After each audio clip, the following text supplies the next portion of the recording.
Welcome everybody. This is a very large group for us, and we're very happy to see you, and we're expecting it to get fairly larger.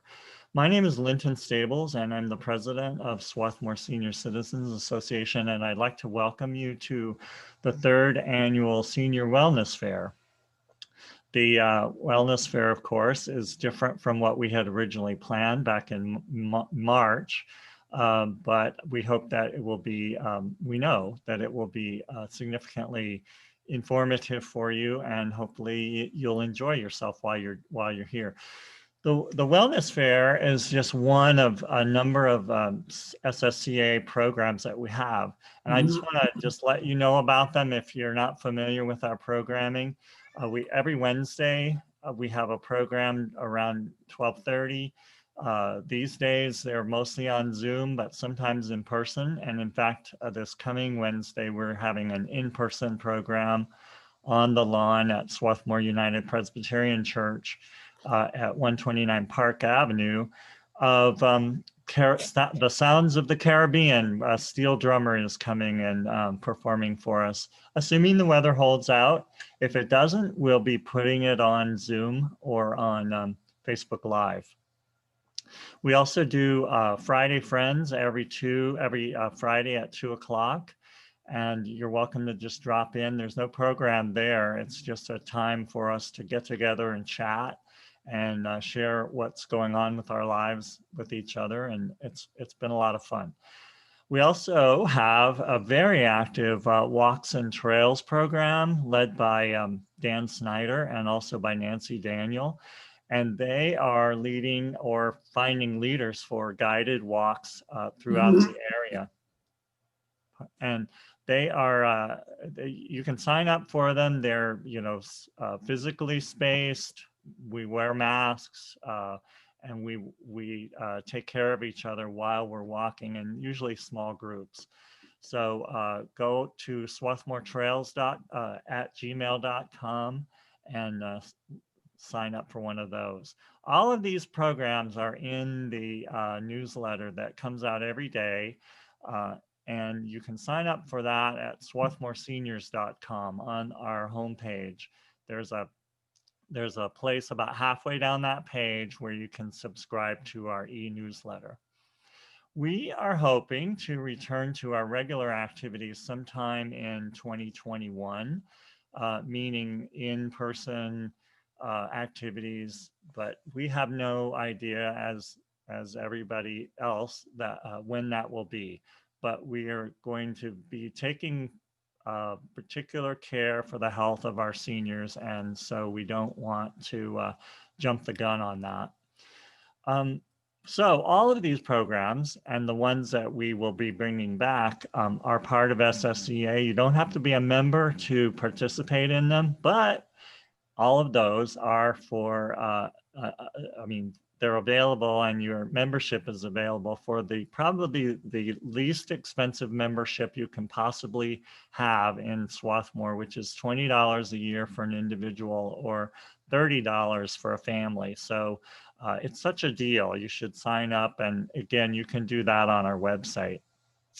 I want to highlight one upcoming event that you might want to participate in, and that is on Wednesday, November the 18th at 7:30 p.m. So it's going to be a Zoom program with Dr. Carol Nakanoff, who's a professor of political science at Swarthmore College, who will be speaking to us. I call it What Just Happened.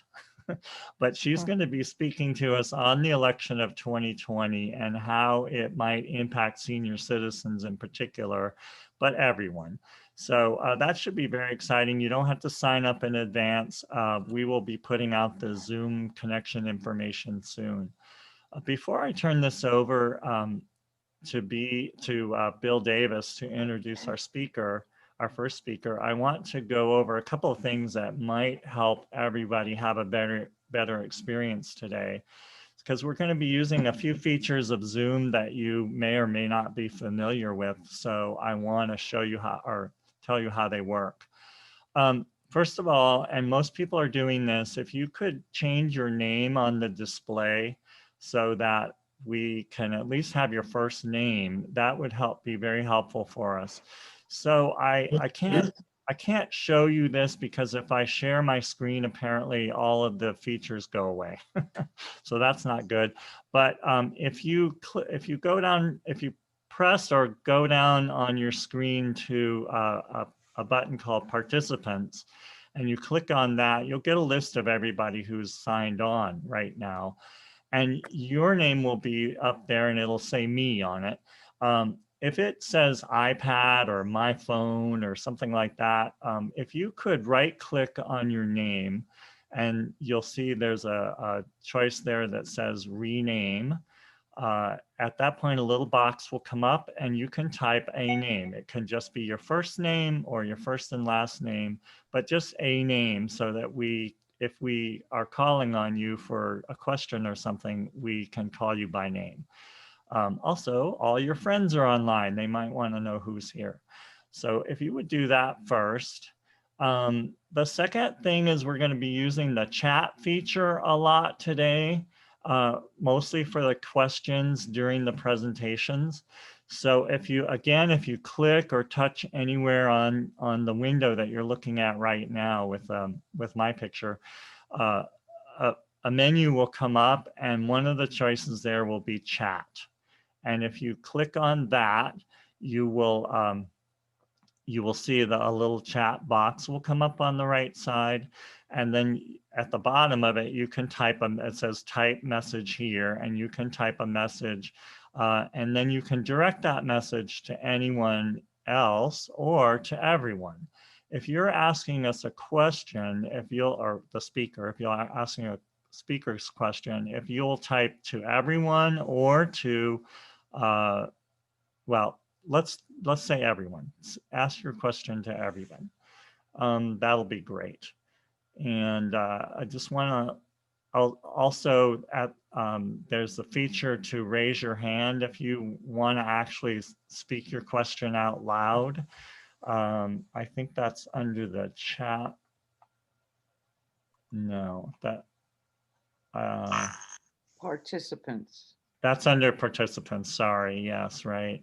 So if you click on yourself, right click on yourself under participants, you will see there's a feature there where you can click on raise hand, and that'll give us a clue that you want to say something, and we will recognize you. So the last thing before I give a thank you and then an introduction is we are going to be recording all the sessions both today and tomorrow, and we will post the recordings on our website. You can refer to them later, or you can send the link to someone else who wasn't able to come today. So that's great, but we are recording these sessions. Along those lines, I want to thank our administrator, Stephanie McDonough, who does all of our programming and registrations and things like that. She's a real godsend to us, and we're very thankful to have her on board. And now we have on board and helping us out a lot today, our creative and technical assistant, who is John Paul Beatty, and he is online. You'll see him in the background, but at some point you'll see him in the foreground helping us out. But he is definitely another godsend to us. I want to take a minute to introduce you to Bill Davis, who is the chair of our Senior Wellness Fair Committee and has been for the last 4 years. Today's wellness program is Bill's third wellness program to produce. And we have to acknowledge that he got this whole idea off the ground to begin with 3 years ago. And this year, he and the committee had to make a lot of major changes and pivots to meet the challenges that we've all been facing. So I really want to thank Bill. So take it away, Bill. Thank you, and hello to everyone, and good morning. And thanks for taking the time out to move away from viewing election results. It's good to have you all here. As Linton mentioned, I am Bill Davis, and I am chair of the SSCA Wellness Fair Committee.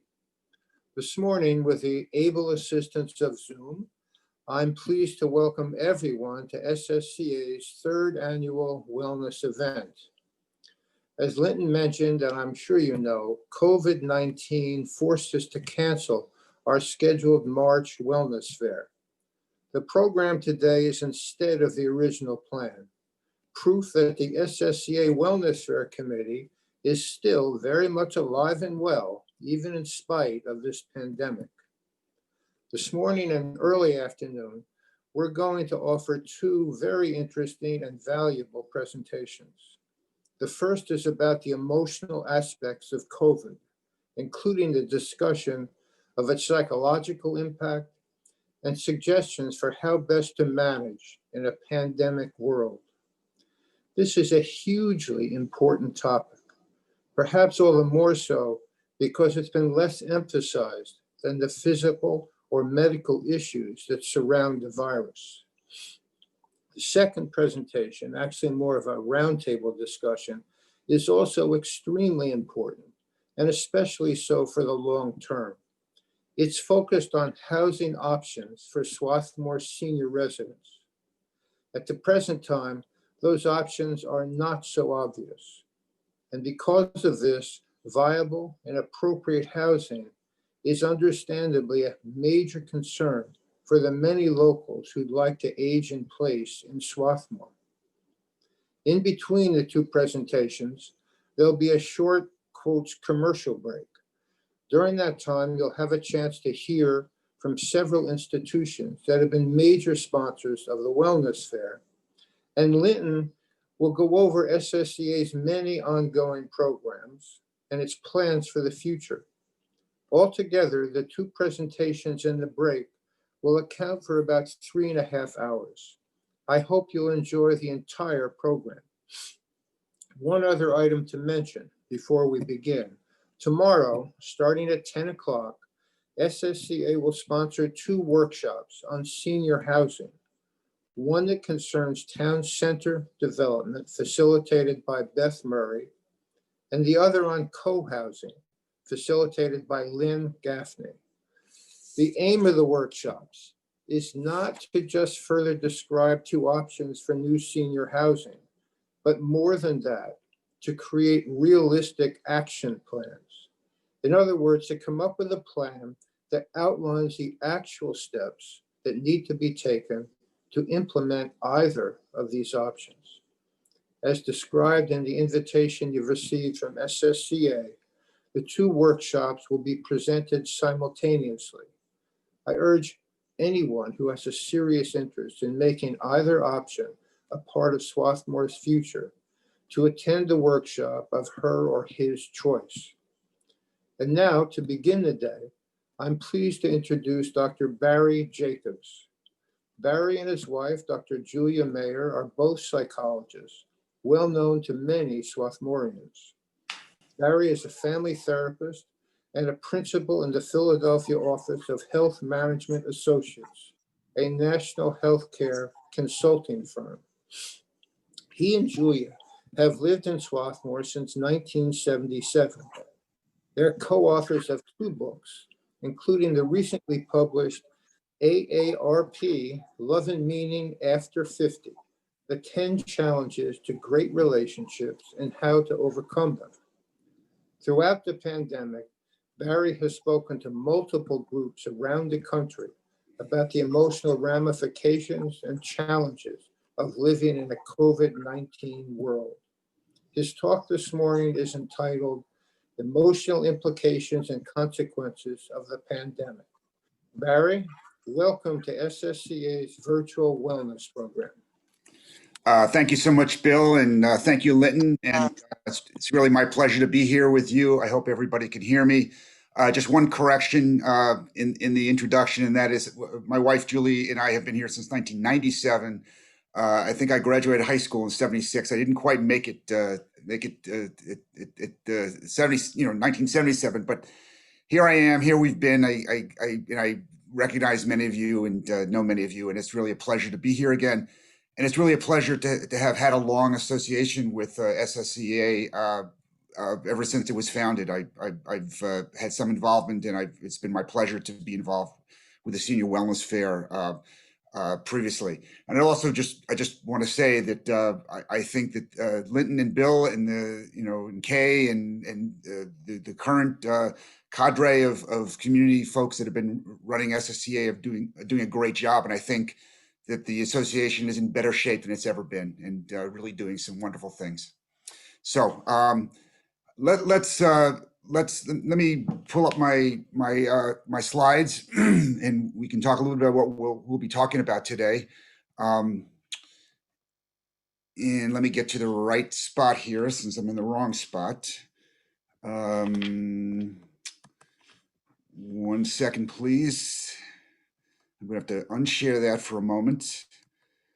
And while I'm getting more properly set up, let me say that that this talk is very much geared towards talking about the pandemic, but as a number of us have already commented on the election today, obviously the pandemic is not the only aspect of this year that poses challenges to folks.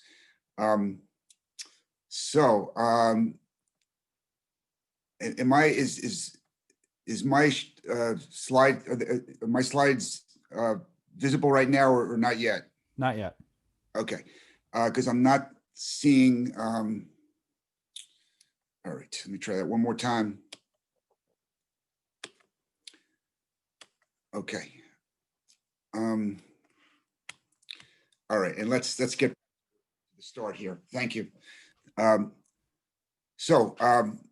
We're talking about the emotional implications of the pandemic, but by extension, really the emotional implications of 2020, which has also included, obviously, the election. It's included a racial reckoning in this country, a conversation which seems to occur again and again every few decades, and we're in the midst of it again. And I know that this has been very stressful, but also very meaningful to many people. And I just also want to acknowledge that many Americans, as a result of the pandemic, are still unemployed. Financial hardship is still a major issue in this country. And one of the kind of red threads that runs through a lot of these different crises is the issue of uncertainty, and we'll be talking about that. I'll just say that my presentation style is very interactive. I'd like to make this as much of a conversation as we can, given the limitations of Zoom. We'll make a lot of use of the chat box, but it's more fun for you and more fun for me if we're sharing ideas. And I know that the issue of stress management has been one that has been foremost in everybody's minds since March. So let me tell you about first what I'm not going to be talking about today. So I'm going to start by saying how I recommend we not manage our stress with a pandemic. So as appetizing as as that pile of cinnamon buns looks, overeating is probably not a good idea. Nor is overspending, as tempting as it may be online, nor is excessive tobacco and alcohol use or drug use. As much fun as it sounds, I wouldn't recommend sexual promiscuity. Or for that matter, picking a fight with your fill in the blank, your neighbor, your friends, your relatives, or yelling at your dog. So I'm not going to be talking about any of these things. Nor am I going to be talking very much about physical exercise today, though obviously physical exercise is actually an evidence-based treatment for mild to moderate depression, as good as any other treatment. But physical exercise is not for everybody. And as this cartoon shows, the fish says, "I swam 32,847 laps today, and I'm still stressed out." So maybe some of you feel similarly. And I'm not going to be recommending this particular method of bang your head here. I've tried it; it really doesn't work. Though I love this last line here, if unconscious, cease stress reduction activity. None of these things are going to be the topics for today. What I will be talking about is what are the normal emotional responses to COVID in particular, but to all the events of 2020. What is this thing that we call resilience? I mean, it's certainly become one of the most popular words out there. And then, you know, as Bill Davis well knows, as a psychologist, you know, it's like what we often are attempting to do to manage the stress in our lives is to either change the stressful situation, or if it's not possible to change the situation itself, to change our reaction to that situation. And then Bill asked me to speculate about what might the long-term emotional effects of the pandemic be after the pandemic is over, and I'll be happy to share some of those ideas with you. So I hope this is what you have in mind for this morning. So let's start off with getting a little bit more information from you guys. So a poll is about to pop up, and on this poll, I would like you to rate your current stress level from 1 to 10, where 1 is no stress, where you are, you know, as people say today, you're chill, or 10 is severe stress, which in my day, we used to say people were uptight, or which is not a term I hear very much anymore. But if you could mark off kind of where you are this morning on this beautiful fall day, and when you're ready, John Paul, just if you could share the results with us, that would be very helpful. Not a problem. Yeah, you have to make sure after you mark it that you hit the submit button, by the way.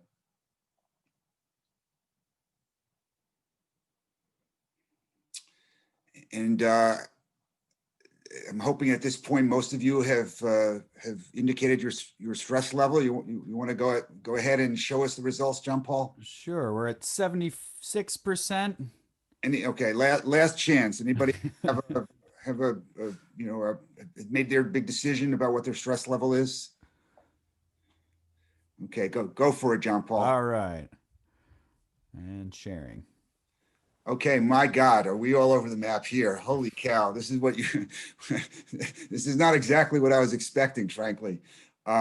We range obviously from 2 to 9. And looks like the 3 is the highest prevalence here, but I would basically say we have a very broad range of stress levels among our attendees today, which is interesting.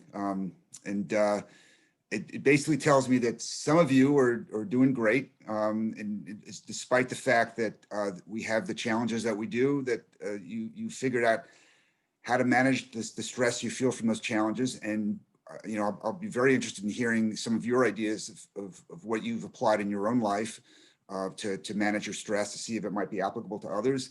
And then it also sounds like there's some of us who are stressed out, and probably could use some of that advice. So thank you very much, and for everybody for participating. And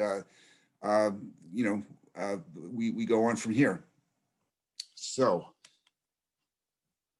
obviously all these images from the pandemic are very familiar to all of us. I mean, we've all become intimately familiar with the variety of masks. There's been kind of an evolution of masks, probably starting with a cloth mask to something maybe a little bit more stylish or fancy. I'm sporting a KN95 nowadays. I think all of us have become maybe overusers of hand sanitizer. But I also want to say that many of us are still working at home. Now the kids are back at SRS by and large, but for many months, parents of young children in particular really were struggling because they were living in households where they were having to tend to their children and to try to keep up their jobs. I knew many couples that were doing kind of a split shift. One parent was taking care of the kids while the other worked, and they switched, and it was extremely difficult. And I think still in some households, this situation exists. So this has been extremely stressful for folks. So as I mentioned, even after 8 months, that there's still uncertainty, that we don't know when this pandemic is going to end. We don't know what this fall surge, how bad it's going to get. Though certainly the numbers recently nationally and in the Philadelphia area have not been good. We don't even, and certainly the uncertainty about the election, about the political future, whether there's going to be a more concerted federal effort to address the pandemic. I mean, all these factors add to uncertainty. And so what I've heard people say is even after 8 months, nothing feels normal. Or they may say that they've gotten used to this new normal, at least a little bit used to it, but that they're really still really yearning for the way things were before. But among, the uncertainty is still, if this next surge is going to be worse than the spring surge, how vulnerable are we to getting sick, and how vulnerable are our family members to getting sick, especially if we have family members that may be more willing to take risks, go places, be among crowds and others, and then just the uncertainty around where our country is headed. The other thing which is a major factor with stress, is that there has been a whole series of losses that people have suffered. And so at its most severe, we probably all know of people who've had COVID, or maybe know of people who died of COVID. I personally know 2 people that died in April. Both of them were seniors. Both of them had chronic illnesses. And their families, whom I know well, are still suffering greatly over those losses. But there are many other types of losses that people have experienced. And I mean, for those folks who've lost jobs, there's been a loss of income. For those folks who were planning on taking trips, my wife and I were supposed to go to France in May, and that obviously got put on hold. So those plans, wedding plans, all kinds of plans have been set aside. For many of us, there's been increased social isolation as a result of the pandemic. I mean, we've all learned to become very proficient at using these video platforms, but that I don't think is a replacement for in-person social connection. And still many of us are not comfortable going into Renato's and taking a seat and having a slice of pizza, or even some of us may not be comfortable going into the co-op during busy hours for fear of the number of folks that are in there. So what it really comes down to, I think, is one of the most important, but also just harmful losses that we've suffered, is really a sense of safety has been lost. I mean, we took for granted that we could go out in the world, and by and large, the world was our oyster. We could do what we wanted. We can see who we wanted.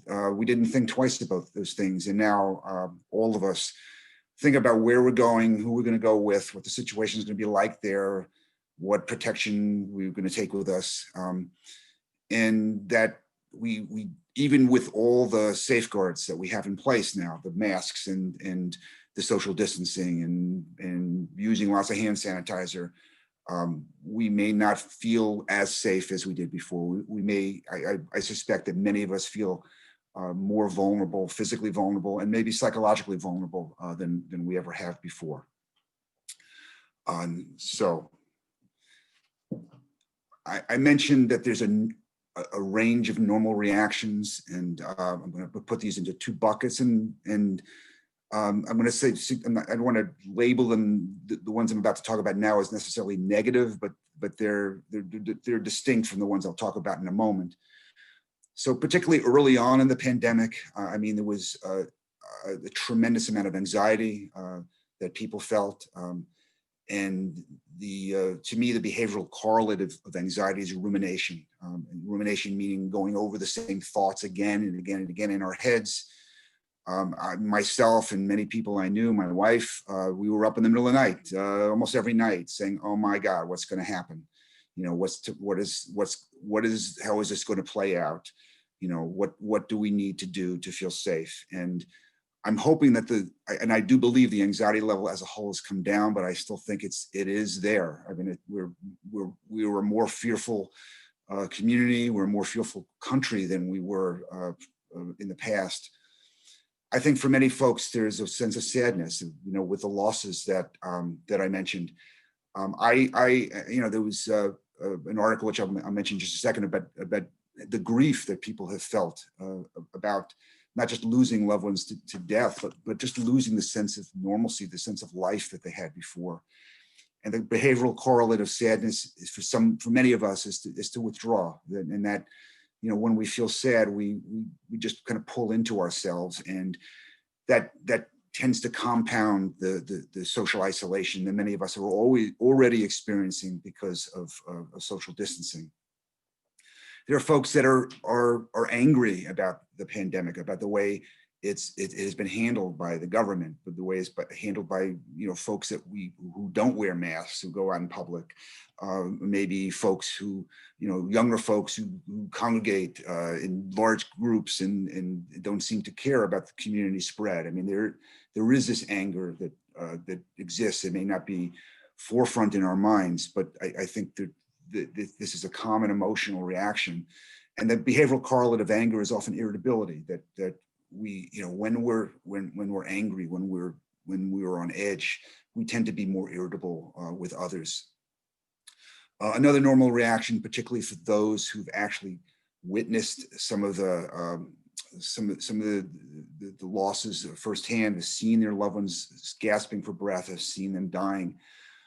There is always what we call in psychology world, post-traumatic stress reactions, which the hallmark of which are intrusive thoughts and images.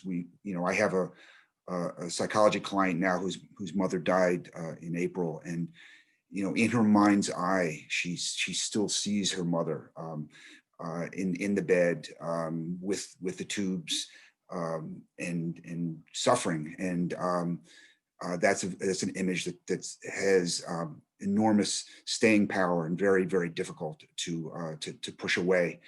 And the behavioral correlate of those sorts of intrusive thoughts and images is she's just distracted a lot. She'll be with other people, and these images will come into her mind unbidden, and she'll have trouble pushing them away. And then finally, in this range of normal reactions, there are people who just have reacted to everything by becoming numb, and they shut down emotionally. They don't want to feel the worry, the sadness, the anger, and so they turn off all emotions. They just focus on doing what needs to be done, just kind of going through the motions of life in a way without really feeling very much. This may work for them, though. Speaking as a psychologist, I don't think that numbing oneself is necessarily the right way of handling things. It may work in a short-term basis, but long-term, I think we have to allow ourselves to feel what we're going to feel. I mentioned sadness, and I just want to pick up on this a little bit more. The gentleman on the screen here is probably the foremost grief expert in the country now, a guy named David Kessler. And I'm sure many of you are familiar with the model of stages of grief that was devised by Elizabeth Kubler-Ross in the 1960s and 70s. That was actually one of probably the psychological ideas of the last 50 years. It has taken hold within the popular culture. And you may recall it, Elizabeth Kubler-Ross, a Swiss-American psychiatrist, came up with the idea that when we suffer a loss, we go through these stages of grieving: denial, anger, depression, bargaining, and finally acceptance. So toward the end of her life, Elizabeth Kubler-Ross worked very closely with David Kessler. They wrote a couple books together, and he's carrying the cudgel for that stages of grief model now. And he has added a sixth stage. That is when we accept what's happened, when we accept the losses that we've experienced. One of the best ways for us to accept them is through making meaning of them. What do these losses mean? How have they affected us? What lessons can we draw from them that we carry forward in our life? And that I will be talking a little bit more about meaning making as we go on. I'll just say that in probably April, David Kessler wrote a blog post that was called "That Discomfort You're Feeling is Grief," that in the spring was extremely widely read because it seemed to capture a lot of people's experiences, that sense of kind of disjunction between the pre and post pandemic worlds that we live in, the sense of loss that we had suffered. So I would recommend this essay is a very nicely written essay, and I still think is pertinent today. But I also mentioned, another bucket of feelings, and maybe this is reflected in the poll that we just took, the fact that some of you are not experiencing much stress, that you have found ways of dealing with the stressful environment by rising to the occasion. So here are some other reactions which fall within the normal range. So there are people who have found some sort of reserve of determination, that they have said to themselves, this is a test and I have to rise to this challenge. And they go about it in the behavioral correlate here in a very focused way. How can they bring their best problem solving skills to ensure their safety, the safety of their loved ones, and find ways of going forward in their lives, and not simply be in a kind of holding pattern and waiting for the pandemic to end. There are folks that I think, frankly, have shown bravery, especially our healthcare professionals and our first responders. And they have seen this as a challenge for which they need to step forward. And I know Francis Sheen is on today's call, the executive director of the Foundation for Delaware County, and I know that foundation is funding many first responder organizations in the county, enabling these people to exercise their bravery and to help all Delaware Countyans, but to just help all of us do as well as we can by being the front line, providing services, even when many of us were hunkered down at home. And there are even folks that during these very tough times have found some sense of gratitude that, and I heard this from many people, particularly in the spring, that it's for what, it may have just been that this was a time of a particularly beautiful spring that we had. But I cannot ever remember a Swarthmore spring being as beautiful as this past spring. And even as we were hunkered down at home, the fact that I could take walks, the fact that I could look out the window, the fact that at that point I could still walk on the college campus was extremely gratifying. And I really cherished nature at that time. It certainly helped me feel that the world was going to heal, and the world was going to go on, and life was going to go on, and we were going to get through this challenge. I did see one comment in the chat box, and Francis says, "Thank you for the shout out. Delco residents have come forward in so many generous ways that has been heartening," and that I absolutely and Francis, you have taken a role in providing a means for us to help other folks in the county by helping the associations that serve people in the county. And I just want to mention one other emotion, and this is one of my favorite quotes. So here, obviously, is Nelson Mandela, the famous South African activist and later leader. And who said something which was so simple, but I think it is profound, and that is, courage is not the absence of fear.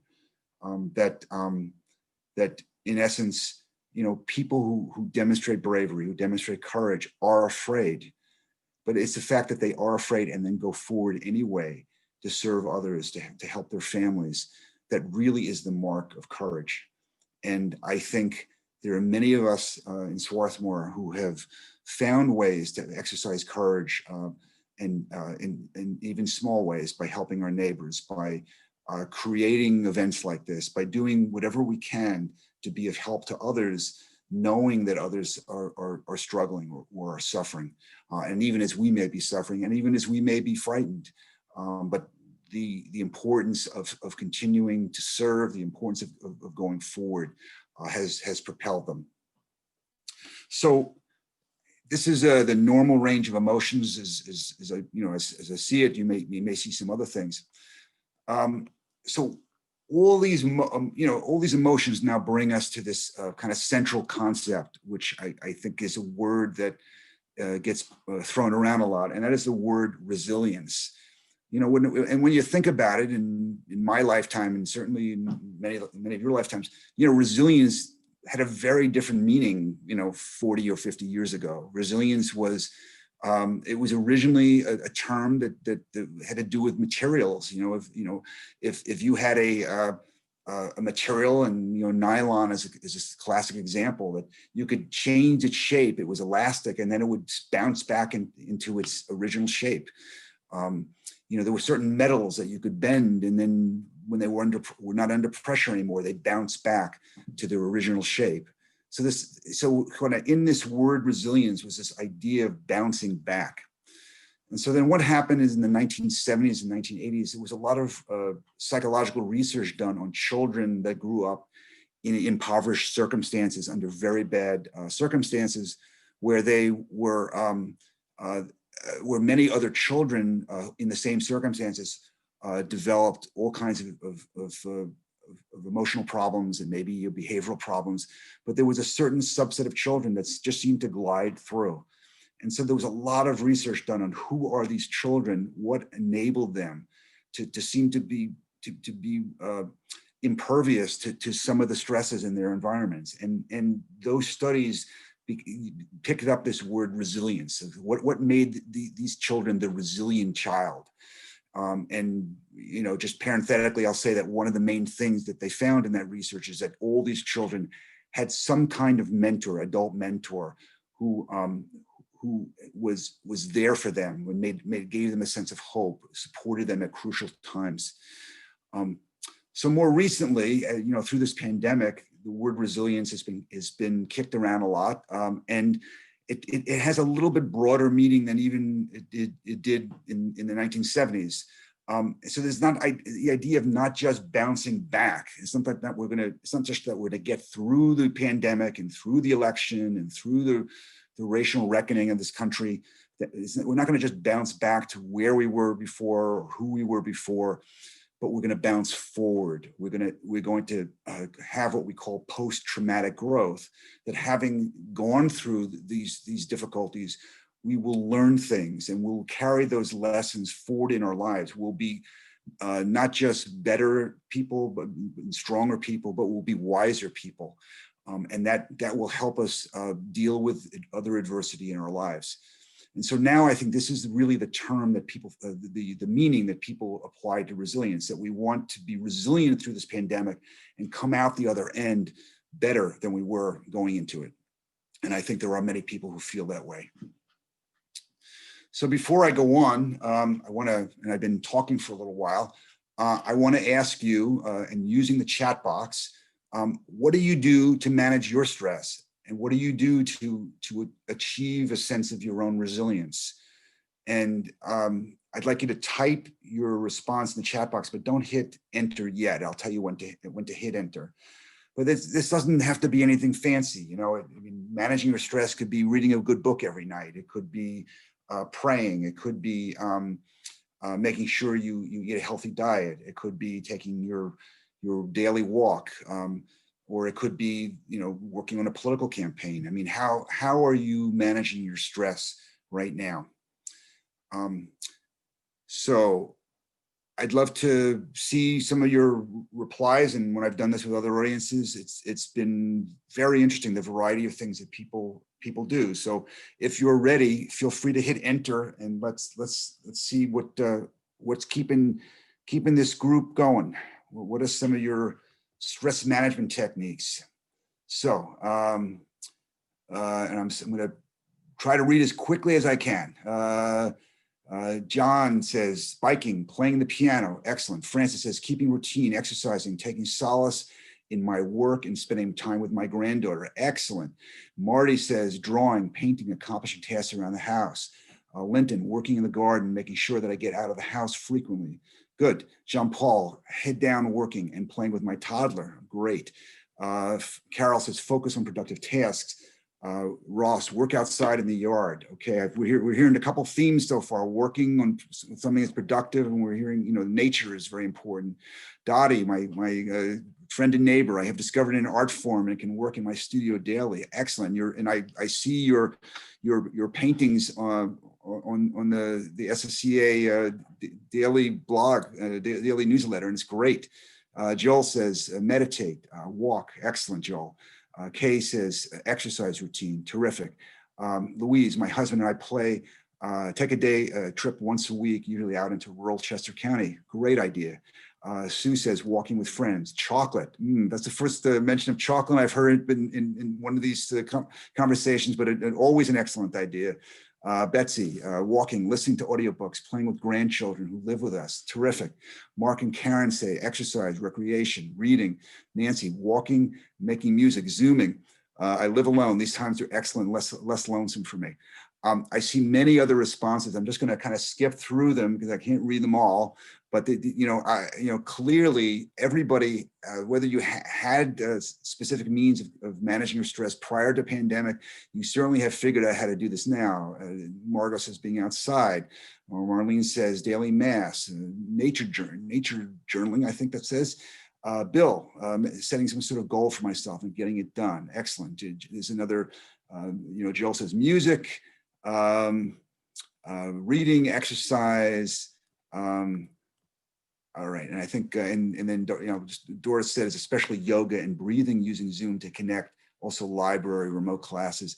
Florence, visiting the beach, bike, and garden. Okay, I mean, a lot of physical exercise, a lot of finding some sense of purpose in the work that you're doing, getting up, setting goals, feeling productive, being with grandchildren, being with children in general, nature.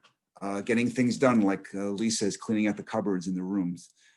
Just a sense of giving the day a structure, giving the day a goal, purpose is all very important.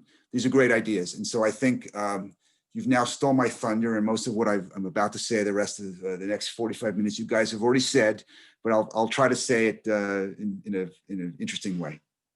So let me go forward here. All right.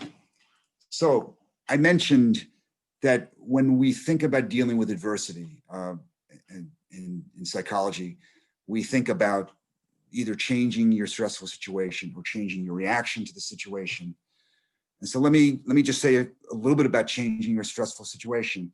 I mean, unless we are working on a vaccine, and I wouldn't put it past the brain trust of Swarthmore for someone to be working on this somewhere. Most of us are kind of living with whatever the consequences are. We're kind of going along for the ride with the pandemic. We're waiting for other people to actually solve the pandemic. But I think we have within our means ways of solving what I call solvable problems. And I'm a big believer of the serenity prayer, to accept the things that we cannot change and to have the courage to change the things that we can.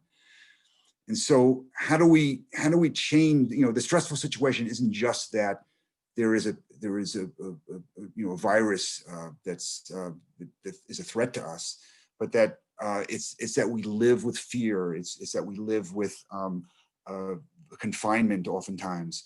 And so how do we change the stress of the situation as best we can, even if we can't counter the virus ourselves? And so I think many of you in your answers have already demonstrated that. You may change your routines so that you're not so confined.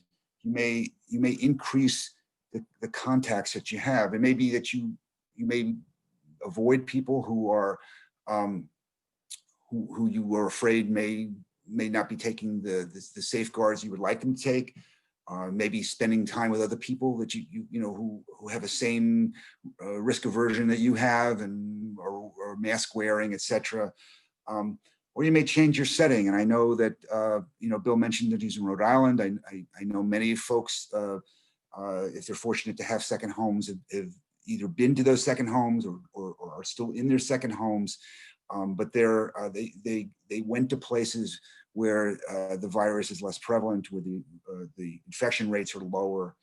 And so they're trying to mitigate the risk and lower their stress by changing their situation in that way.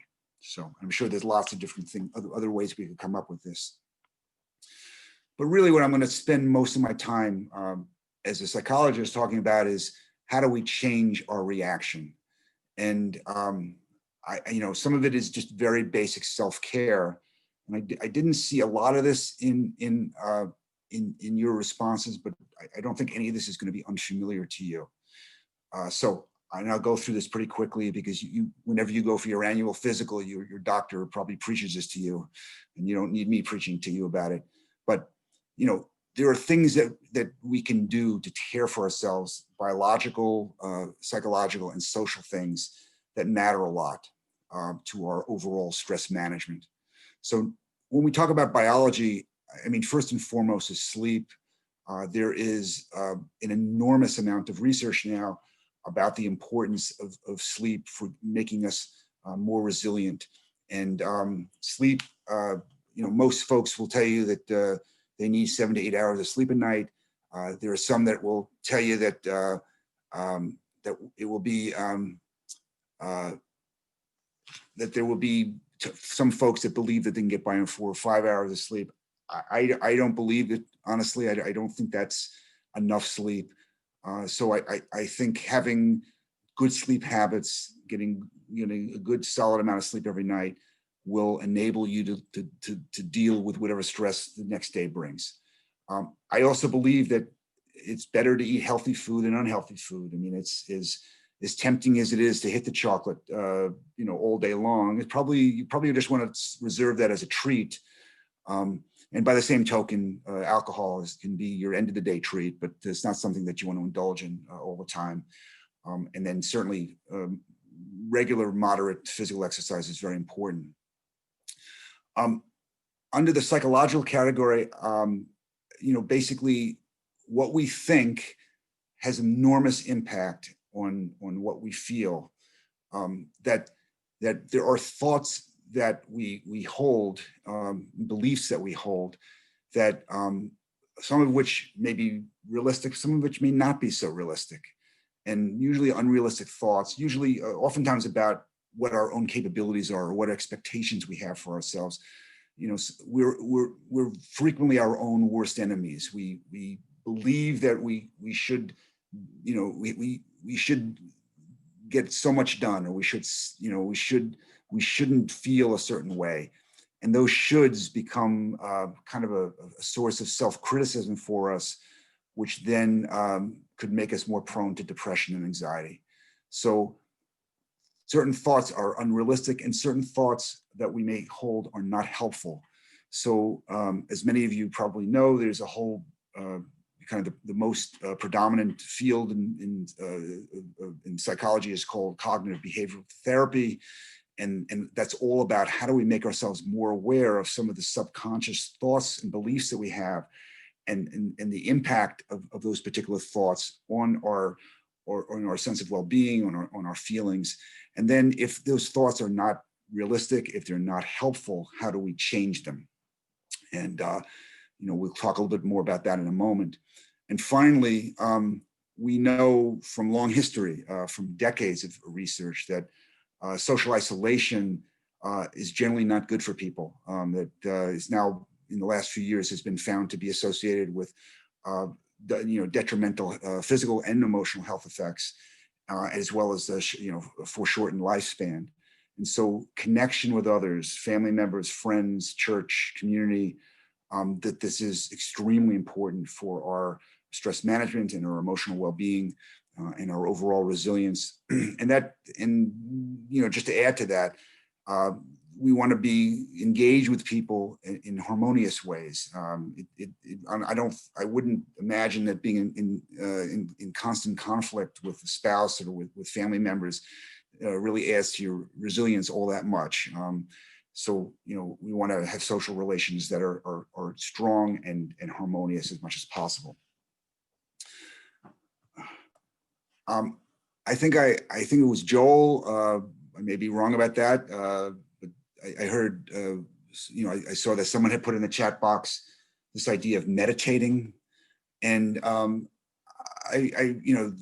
whether we get down in the full lotus position or the half lotus position, or we're just sitting on the couch, this idea of practicing mindfulness has become one of the real mainstays of stress management techniques and in a psychology practice. So what is this term mindfulness? Is another term that's really become very prevalent in the last couple of decades. So, mindfulness has been applied to lots of different practices, so it makes its meaning more confusing. But essentially, mindfulness to me is about how do we keep our attention focused on the present moment. So all of us, we have a tendency to think about the past, and that may be regretting the past or worrying about what we said or worrying about what we did. Or if not, we're not thinking about the past, then we're worrying about the future. That a lot of our focus is in either backwards or forwards, but not right on this present moment. And that tendency, where we're either regretting the past, worrying about the past, or worrying about the future, only adds to our stress level.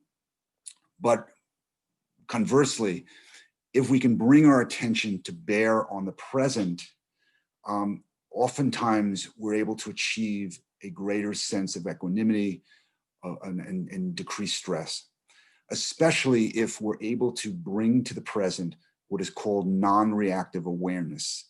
And that is, we are fully in the present. You're really listening to my soothing psychological voice here, and you are enjoying these slides immensely.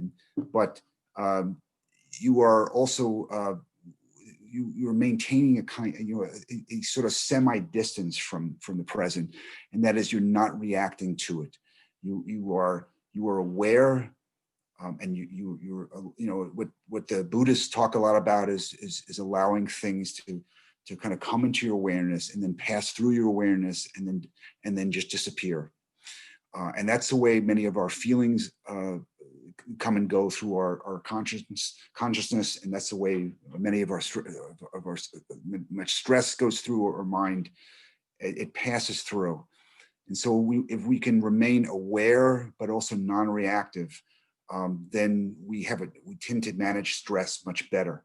Now, this is not something you just kind of make up your mind to do, but this is something that we often have to practice through a number of different types of exercises. And I'm assuming that many of you are familiar with this concept of mindfulness, and many of you probably have daily mindfulness practices that you do. So let me share a couple practices with you, and these are very simple practices. So probably the most simple one that I often use with clients to introduce them to this idea of coming into the present is something called the 5 senses exercise. And here I basically start off by saying, I'd like you, and let me let me modulate my voice a little bit and give the most soothing voice I can. I would like you to first notice 5 things that you're seeing at this moment. Look around and see 5 things. Note them to yourself. And now, as you continue to notice those 5 things, I'd like you to shift your attention to noticing 4 things that you can feel.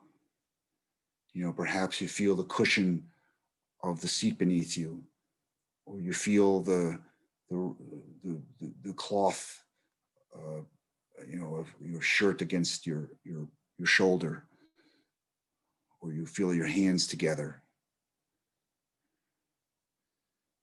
And now, as you continue to feel those 4 things, I'd like you to shift your attention to 3 things that you can hear.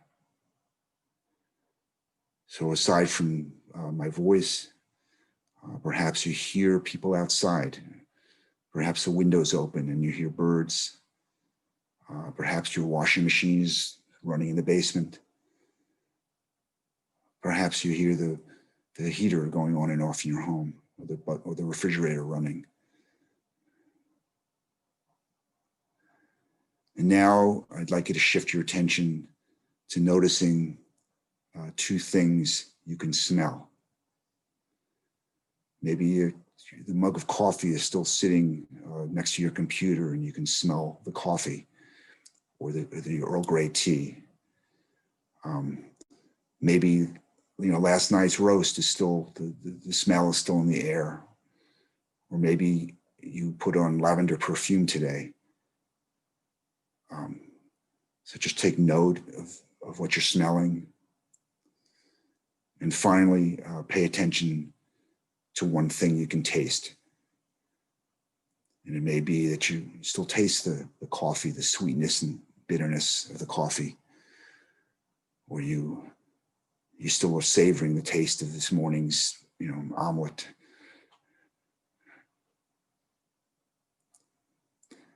So this is a very simple exercise designed to help you stop thinking about the past, stop projecting to the future, but just ground your awareness in the present moment by grounding your attention in your senses. So does anybody have any comments about what it might have been like just now to do the 5 senses exercise? Did it feel comfortable? Did it feel contrived? Was it relaxing? Was it anxiety provoking? Anybody have any comments they'd like to share?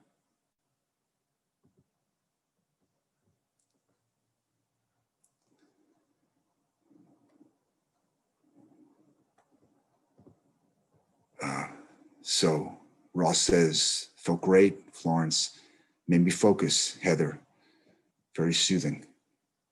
Good. And I appreciate that you're saying exactly what I want you to say, and keep up the good work. For those of you who didn't feel those things, that's okay. I mean, it is not so easy to come into the present moment. That's not the way we typically think. We're always thinking about what next needs to be done. Let's just take one more comment. Nancy said those things and also interesting. Okay. So let me give you one other mindfulness exercise, and I think the next one will be even more familiar to you than the 5 senses may be. And that is diaphragmatic breathing. And I'm going to walk you through this. Maybe for many of you, this will just be a reminder. So here's the background on diaphragmatic breathing. So human beings, a species of Homo sapiens, kind of has biologically hardwired into us this stress response that when we're facing danger, we have some automatic, changes in our hormones, and which leads to physiological changes. So our heart rate increases, our breathing rate increases, our blood tends to concentrate in the torso as the blood vessels in our arms and legs constrict. And that's a very helpful response. It has real survival value if in an instant you need to run away from a saber-toothed tiger or a woolly mammoth. But that doesn't really affect us very much nowadays.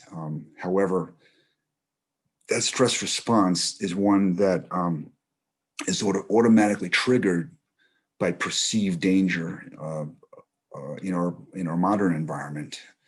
And so stressors of all sorts tend to make our breathing more shallow, tend to make our heart beat faster, tend to raise our blood pressure. So the idea of the diaphragmatic breathing is to actually pay attention to our breath, and to, instead of breathe faster, is to slow our breath down.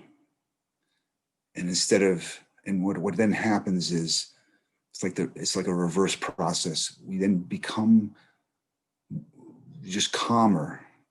We instead of having a stress response, we have what Herbert Benson many years ago called the relaxation response. And we can bring ourselves to a more calmer state of mind, even in the face of duress. So there's no one right way to do diaphragmatic breathing, but I'll walk you through this exercise as well. And that is, you want to find a comfortable position, generally one where, you can rest your arms in your lap or on your, on the arms of your chair. And you want to breathe in through your nose, taking the air into your gut, into your belly, so that your stomach rises and falls. And then you breathe out through your mouth. And then you basically find a nice, steady rhythm that feels comfortable for you, breathing in through your nose and out through your mouth. So sounds pretty simple, but I can tell you what happens if you've never done this before is the first thing is what goes through your mind is you're thinking to yourself, what the heck am I doing sitting here breathing like this? This seems weird. And then the second thing is you find that your mind, if you pay attention to where your mind goes, it goes everywhere. Your mind is, kind of jumps from topic to topic. You're thinking about lunch and you're thinking about what you need to do later this afternoon. And you're thinking about what you didn't do yesterday. And then you're not in the present moment. So what I often do with the diaphragmatic breathing is I add either a body scan or I add visualization. And I think what we'll do today is we'll try visualization. But I would invite you to all, let's try this, and I'll give you just a little taste of it if you've never done this before. So I'd like to recommend that you get into a comfortable position. And just for starters, you take a deep breath in and you just blow it out. And then you breathe in through your nose and out through your mouth. You let the air come into your belly and then out through your mouth. Breathing in relaxation and letting out tension. Breathing in relaxation and letting out stress. Just breathing in a nice, steady rhythm that feels comfortable for you. Breathing in and breathing out. Breathing in and breathing out. Just breathing, just focusing on your breath for a moment. Just feeling the air going in and out of your belly. Feeling the air passing in through your nostrils and out through your mouth. And you may find that your mind is beginning to drift a little, and that's okay. But just gently nudge it back to your breathing. And as you continue to breathe in a slow, steady fashion that feels comfortable for you, I'd like you to imagine it's a hot July day and you're down at the beach and you're lying on a blanket on the sand. And you can feel the warmth of the sand emanating up through the blanket. And you can feel the warmth of the sun on your skin. And you can feel a cool breeze coming off the water.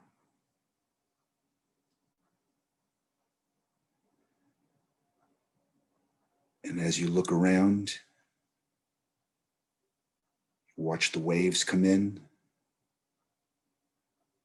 just cresting and then lapping up the shore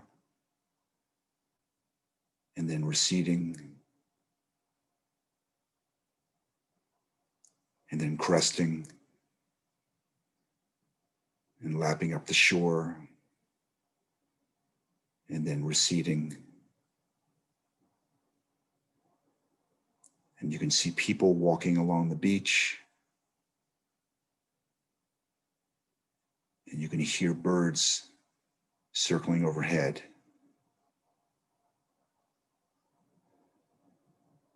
And you're lying there, breathing comfortably, feeling very warm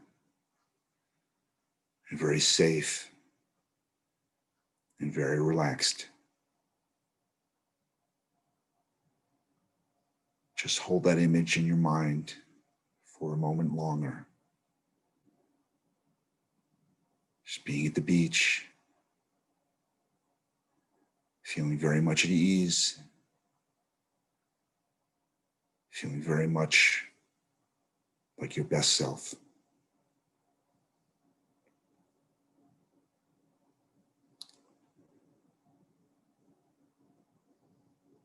So as much as I hate to rouse you, I recommend you open your eyes.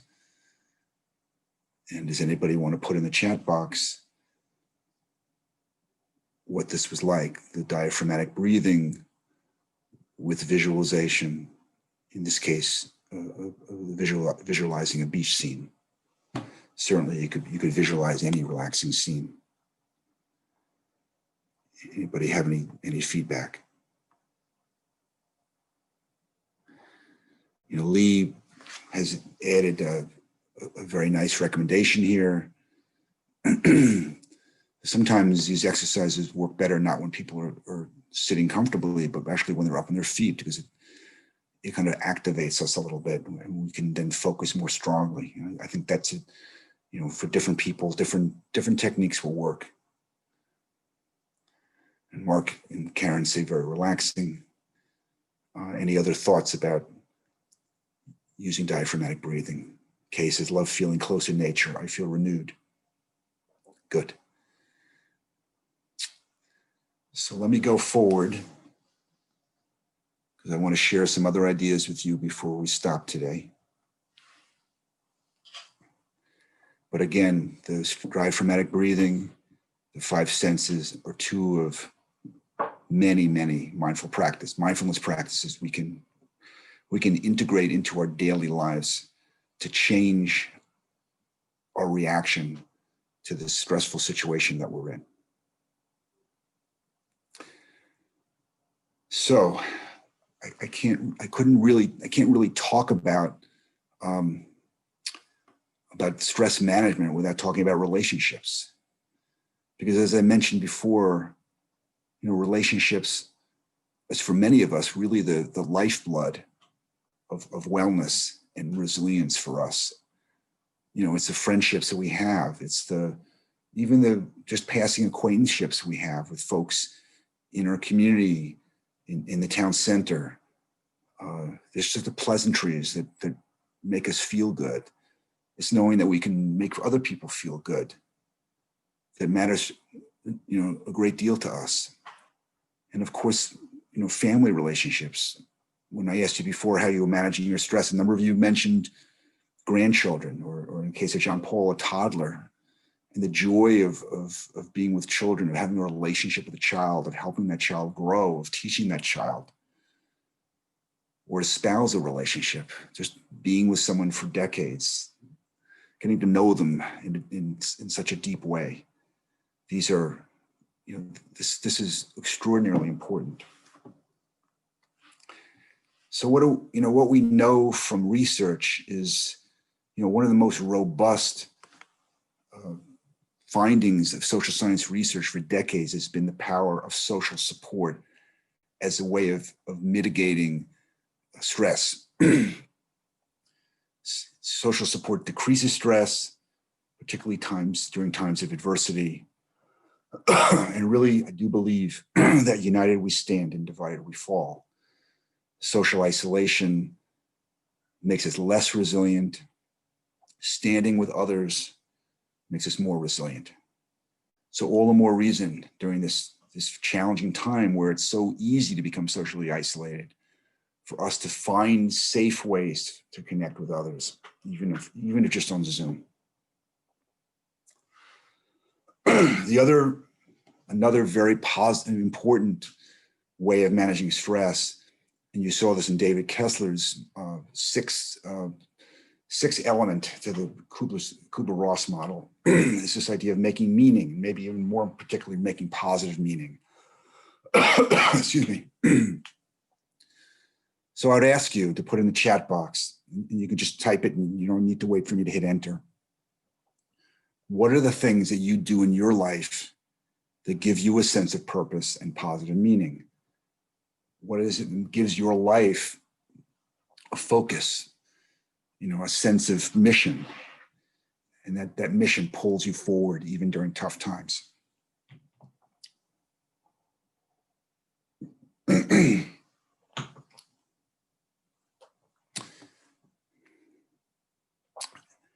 Could be prayer, it could be helping others. And this is Joel still commenting on the relaxation, writing the short-term benefits of relaxation are good, but the long-term effects are best reached through an accumulation of moments of mindfulness meditation. Okay, I hear you, Joel.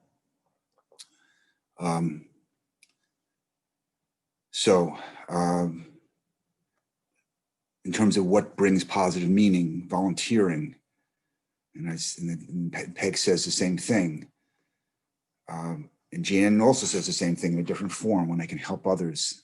And Lytton says, thinking about the community and what needs are out there that still need to be met. I think we do have a theme here. And Nancy says caring for pets, and actually caring for a pet, even just petting a pet, is a great stress reducer. And Mark and Karen say doing my job, taking care of others. And Lee says feeding people, lunches, dinners, and happy talk with them. Great. Margot says reaching out to friends who are alone or struggling. Marlene says reaching out to older relatives and checking on my neighbors and family. Sheila says volunteering where possible and making financial contributions to needy organizations. Judith says making things to share with others. Boy, we've got a common theme going here. Carol says being able to use my unique skills to benefit the community and individuals. Jenick says, that seems to me, T. Jenick B. Benton says volunteering seems to provide more than you can give. I mean, that's wonderful. So these are great ideas which really do run along the same theme. Marlene says sharing Zoom talks like this with others who are not getting out much. This is great. So even when we may be struggling ourselves, one of the ways that we cope is by helping others, by turning our attention to others, not just family members either, but by helping our neighbors and our community. So I'll just share some other ideas for making positive meaning. So I'm a big fan of journaling as a psychological technique, as a way of building resilience. And I'm not, I don't know how many of you are diarists, but keeping a diary is a wonderful habit for tracking change in your life, for documenting progress. A different form of journal is what we call a gratitude journal. And there's all this research to suggest that when we take the time every day to note what we're grateful for in our lives, that in and of itself helps us manage our stress, helps us see the silver lining in what are sometimes dark clouds. And so a gratitude journal is simply that. It's a journal where, generally speaking, every day, people write down 3 things that they're grateful for. And it could be the same 3 things every day, or they could be 3 different things. But it becomes, again, a way of noting the positive aspects in our lives and savoring them. Another form of journaling is writing a letter to one's future self. An old Gestalt therapy technique of saying, where do I want to be a year from now? Where do I want to be 5 years from now? And writing that letter to oneself and putting it away, not and maybe opening it at some point in the future, but it's really the process of writing the letter, of thinking about what matters most to us that we want to actualize in the future. We want to maybe bring to fruition or perfect as we go forward. It's really a way of kind of clarifying our own values, writing a letter to oneself. And by the same token, another technique is writing a letter to others. So it may be a letter that you write to your grandchildren or your future grandchildren about what it's been like to go through this time of the pandemic, what matters most to you during this time, and why those lessons are important for a younger generation who may not, one day understand what it was like to go through the pandemic. All of these are ways through writing for us to kind of clarify our thoughts. And a couple comments here. You guys are talking to one another, which is great. That's what I like. When you don't need to talk to me, you can talk to one another. But anyway, this is journaling. Another technique, or maybe technique is not quite the right word, but another aspects of our life, which I think is inherently de-stressing and maybe healing to us, is inviting nature into our lives. And so when I asked you before, how are you managing your stress? Many of you put down gardening. Some of you put down, taking a ride at the beautiful rural places or going to the beach. So any of these ways for us to appreciate nature, for us to bring ourselves in touch with the beauty of our world, gives us hope that maybe all is not lost, that the pandemic doesn't extinguish the beauty in the world. So nature, connecting with nature can take many forms. Obviously, gardening is a big one in Swarthmore, but maybe some greater sense of mission, like improving the earth or attending to the environment. I mean, my kids in their 20s are certainly very, very concerned about climate change, and many folks are devoting themselves to advocacy for stopping the climate change. And so I think, or folks who are working on renovating Little Crumb Creek. And as I read in the Swarthmorean the other day, taking out invasive species and putting in native, what were native species to this part of Pennsylvania. Those acts, those productive acts, I think, and then seeing the literally sometimes the fruit of our labor, but just seeing things growing, bringing life into the world, enormously gratifying, and gives us a sense of fulfillment and positive meaning that I think is very important. Spirituality obviously is extremely important to many of us. For many of us, it's our spirituality, it's our religious practice that is the first thing that we turn to when we're in crisis, when we're under duress. Whether it be turning to prayer or to other religious practices, whether it be looking to our faith, to our relationship with our God, or maybe turning to our congregation, to the people who are there for us, who are in, who stand shoulder to shoulder with us in pews, or have, or just, people who we know care for us and we care for them, and maybe we're even involved in, sharing and caring groups with them. But spirituality is an enormous foundation of support. It's a well of well-being and resilience for many people.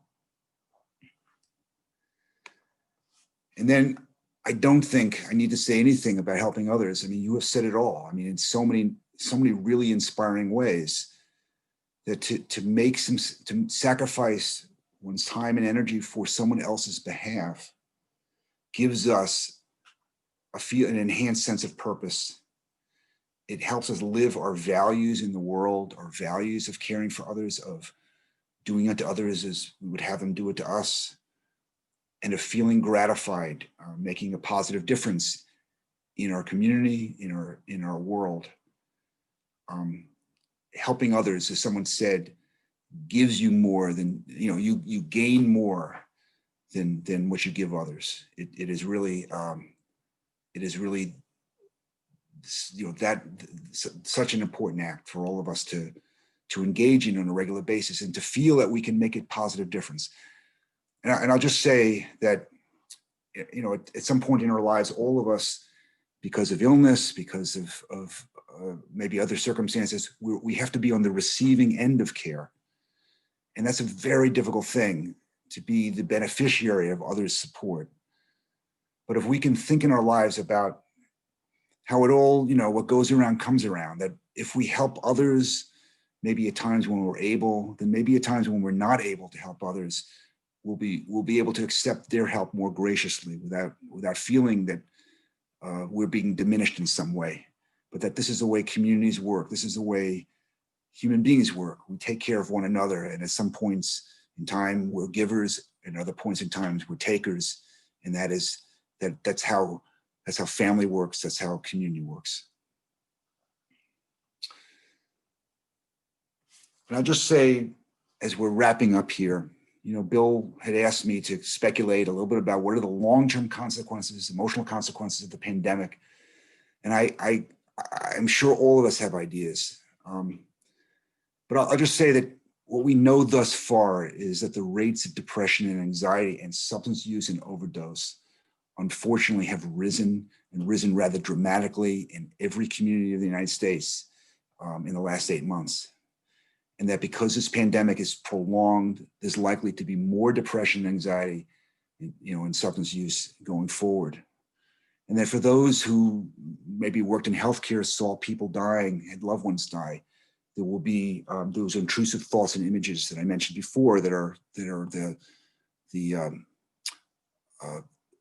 post-traumatic stress syndromes. But I also think that as the pandemic recedes, as the vaccine is perfected and distributed, and as the danger finally remits, I do believe there's going to be some hangover effects emotionally. I think it's going to take a long time for all of us to, we're going to have a sense of celebration initially, but then I think there's going to be just a little bit of hangover in terms of the sense of safety that we have, that we're not going to feel completely safe. I'm not going to take for granted being large crowds of people again. There's just going to be a little part of us that's going to hold ourselves back, and maybe forever, or maybe just for some time. I also do believe that for many of us, that going through this crisis, dealing with this stress, has really, as I said, clarified our values for us, and really put foremost in our lives what really matters most, and that's not going to fade away. That we're going to continue to carry that forward in our lives, and maybe, for instance, continue helping others, or continue devoting time to family when maybe work projects or other things got in the way. That we're all going to be more grateful for the good things we have in our lives. So I just want to thank you for your attention and for your participation. Does anybody have any thoughts or questions before we start for now? And I turn it back over to Bill and to Lynn.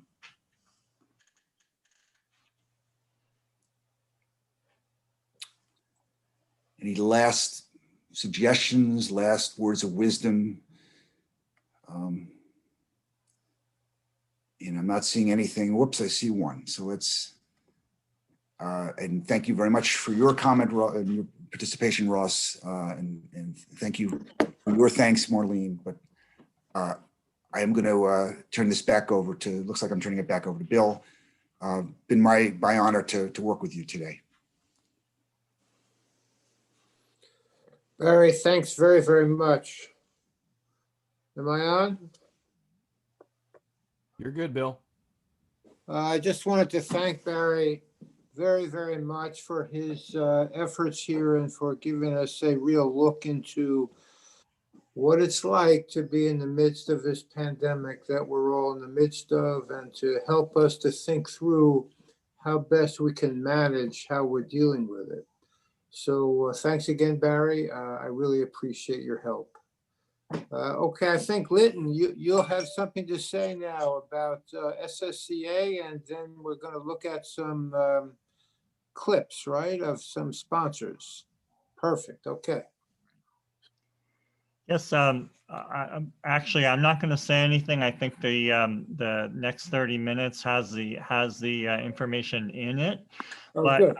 I want to let everybody know that at 11:30 we'll be picking up again with the program, and so please be back by 11:30. But in the meantime, we'd love it if you'd stick around and check out the messages from some of our major sponsors. And also there's a bit of a slideshow on all of the SSCA activities. Just want to say in advance about the pictures that you'll see of our SSCA activities. They were pre-COVID. So there may be a lot of pictures of people without masks and doing things that right now we wouldn't do, but that's what we were doing back when we were taking pictures. So stay tuned, be back at 11:30 and we'll start up again.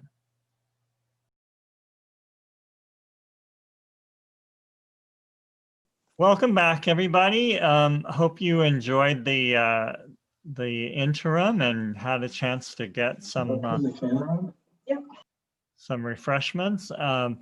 My name is Linton Stables. I'm the president of the Swarthmore Senior Citizens Association, and welcome back to the second part of our program at our third annual Senior Wellness Fair. I want to thank John Paul Beatty for putting together our intermission show. Hope you enjoyed that. And I want to reiterate our thanks to our sponsors who were Mainline Health, Plush Mills Residences, Whitehorse Village, and one that didn't get any airtime, but we really owe a great deal of thanks to is the Borough of Swarthmore. The borough gives us a grant each year for the last 3 years, and we are very appreciative of that. And a certain part of that grant goes to putting on the Wellness Fair.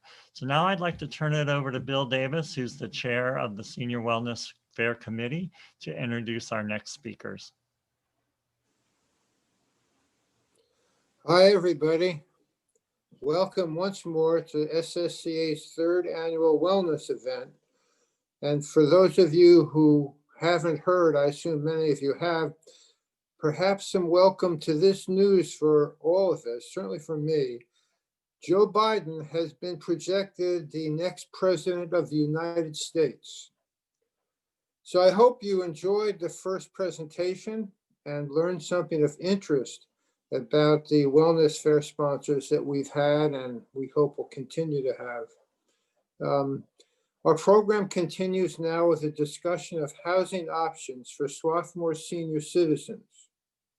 Here now to introduce the topic and our two speakers, Beth Murray and Lynn Gaffney, is the former chair of the Swarthmore Business District Authority and former president of Swarthmore Town Center, Inc., Marty Spiegel. As I'm sure you know, Marty is now the mayor of Swarthmore. Marty, please introduce us all to the state of senior housing in Swarthmore. Thank you, Bill. And just let me start by saying how pleased I am and honored to have been asked to participate in today's session. I'm sorry it has to be at a distance. I'd much rather be talking to you from the podium in front of the inn, but what can you do? This is the best we can do. And let me also start just by kind of reiterating some of the things that Barry Jacobs and also have been said before. We are, as you know, still in the midst of a rather difficult time health-wise. The pandemic is still raging right now through much of the country.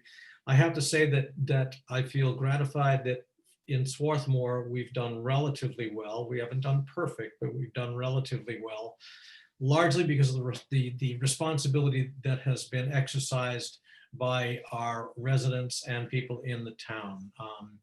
I just reiterate that this is no time for us to slow down, to let up our guards.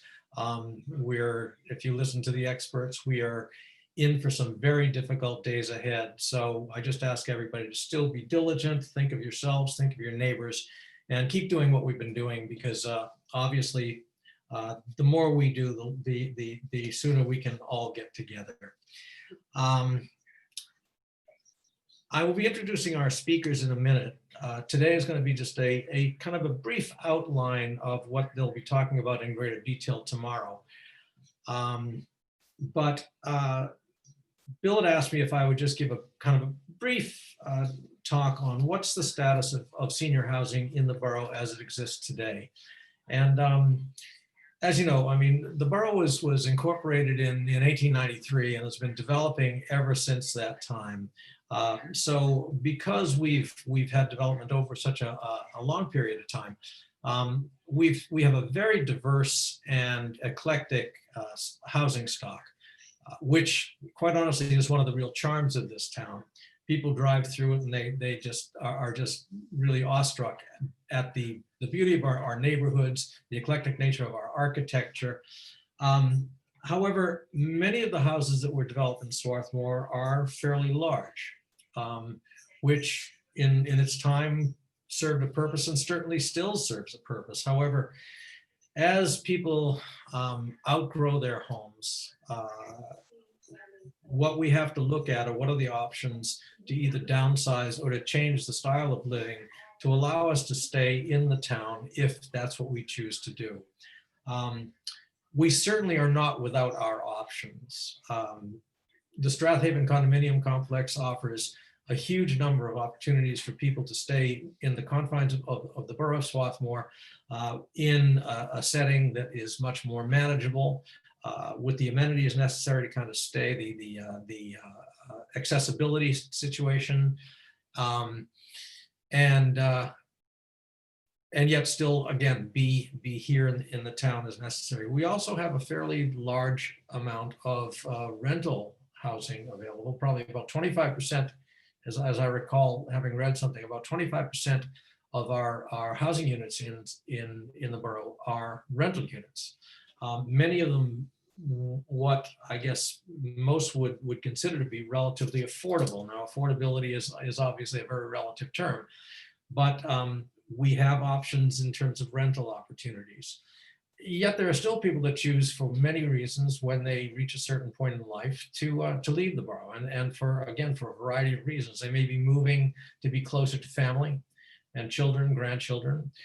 They may be moving because they want the ease of life. For example, what we saw with Whitehorse Village and Plush Mills offers a very much more convenient lifestyle, total accessibility, and perhaps some assistance when needed. They may leave because of health reasons. They may leave because many leave because they want an experience in the city. Many of our residents have left the borough to live a more urban lifestyle in the city because they feel that offers them some opportunities.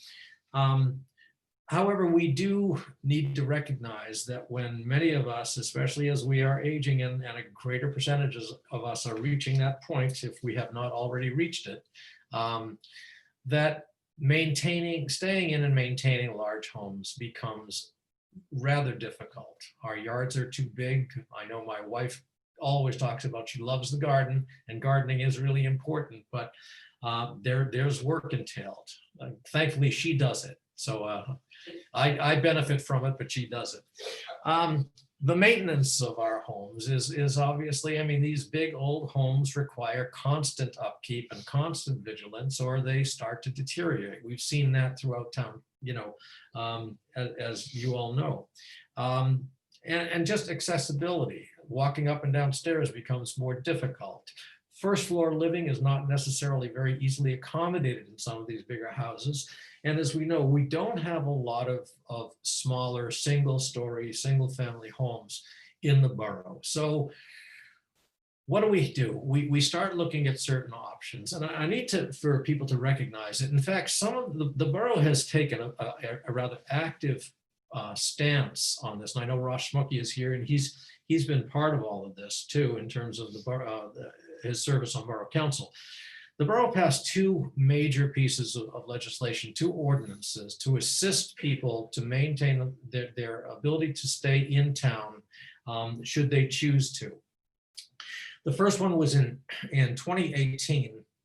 The borough passed a family caregiver ordinance. What it does essentially is allow people to develop suites within their single family homes for caregivers who can be either relatives or non-relatives. So they could be small suites separate from the house, but for people who are there to provide care for the primary resident of the property. So it is certainly a welcome change in our ordinance, and again, is available to people. You can get more information about the Family Caregiver Suite Ordinance if you log on to the borough website, www.swarthmore.pa, and just search for Family Caregiver. And you'll get the ordinance specifically that spells out all of the details. The other one was in 2019, when the borough passed an ordinance regarding senior cooperative housing. Now, this ordinance basically allows, under conditional use, for single-family homes to become shared space with more than one individual living there. As you know, we have an ordinance in town that basically says that the maximum number of people living in a home has to be less than 3 or fewer non-related adults. The senior cooperative housing ordinance goes a step further to allow certain uses of properties. But it is not something that you can do lightly. You need to understand the various natures of it, but it does offer people the opportunity to take a large single family home and have shared housing space, which may make it much more easy to both continue to afford to live there and easy to stay there just physically. So again, if you need information, I'd say log on to www.swarthmorepa.org and just do a search for family caregiver or senior cooperative housing, and it'll give you all the details.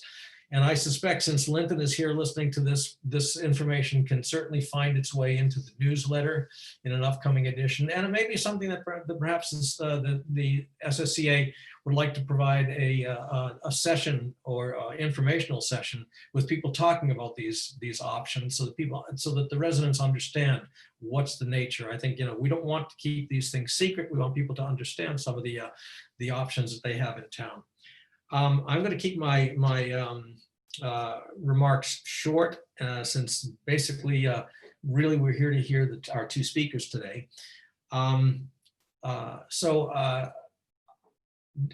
Just as a nod of head, either Bill or Linton, I'm not sure. Is Beth going first? Is she scheduled to go first?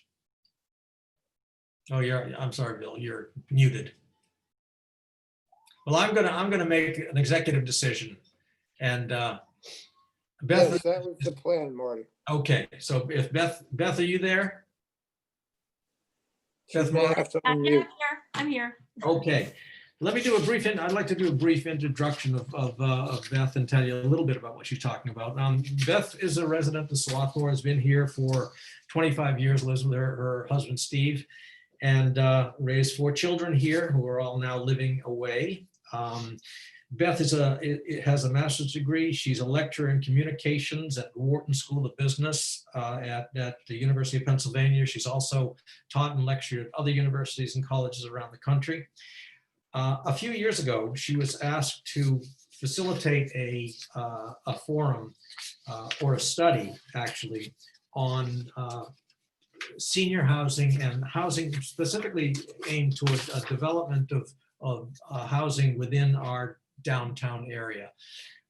She facilitated a number of focus groups with different demographics in town to talk about what the needs were, what people felt their needs were, and then actually went out and they hired a urban planning team to come in and take a look at our downtown to see how feasible it would be to provide additional housing options for our downtown, specifically aimed at the senior population, but not exclusively, but primarily at the senior population, accessibility, et cetera.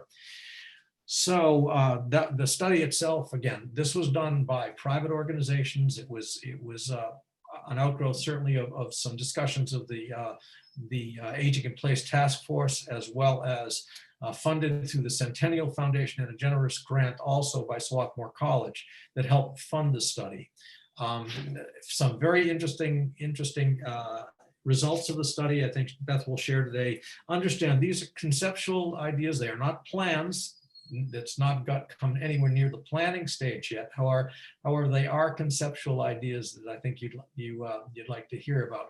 After Beth is done, we will be introducing Lynn Gaffney, who's going to be talking about co-housing, which is a whole different concept of how seniors can, in fact, remain within communities in a feasible way. So Beth, at that, I will, and when we're going to hold questions until the end of the two presentations.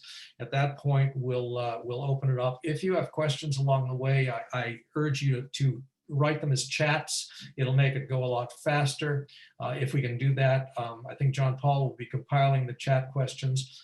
And at the end of Lynn's presentation, we will answer and try to answer questions. There will be opportunity if you have to do a question online. That's fine if you want to raise your hand, but we're going to try to do it by chat because of the time limitations. So Beth, at that, I'll turn it over to you. Great, thanks, Marty. Hi, everyone. I can't really see you very well, your little thumbnails to me, but I really appreciate you taking time to listen. We're entering that time of Thanksgiving and being grateful. And I know at this time of year, I'm specifically grateful for having found Swarthmore 25 years ago. As Marty said, my husband and I have lived here for 25 years.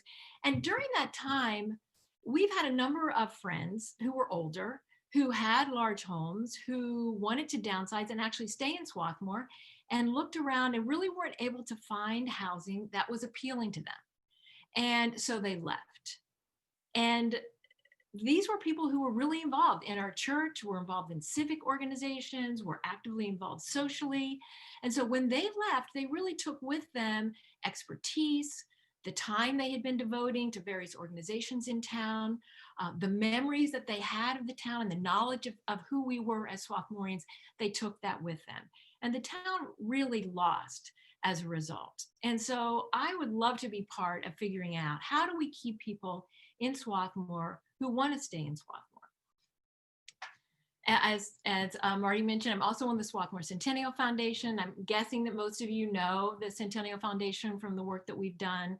Our mission is to fund projects that improve Swarthmore, and the Centennial, or the Central Park, the parking lot at Borough Hall is our most recent one.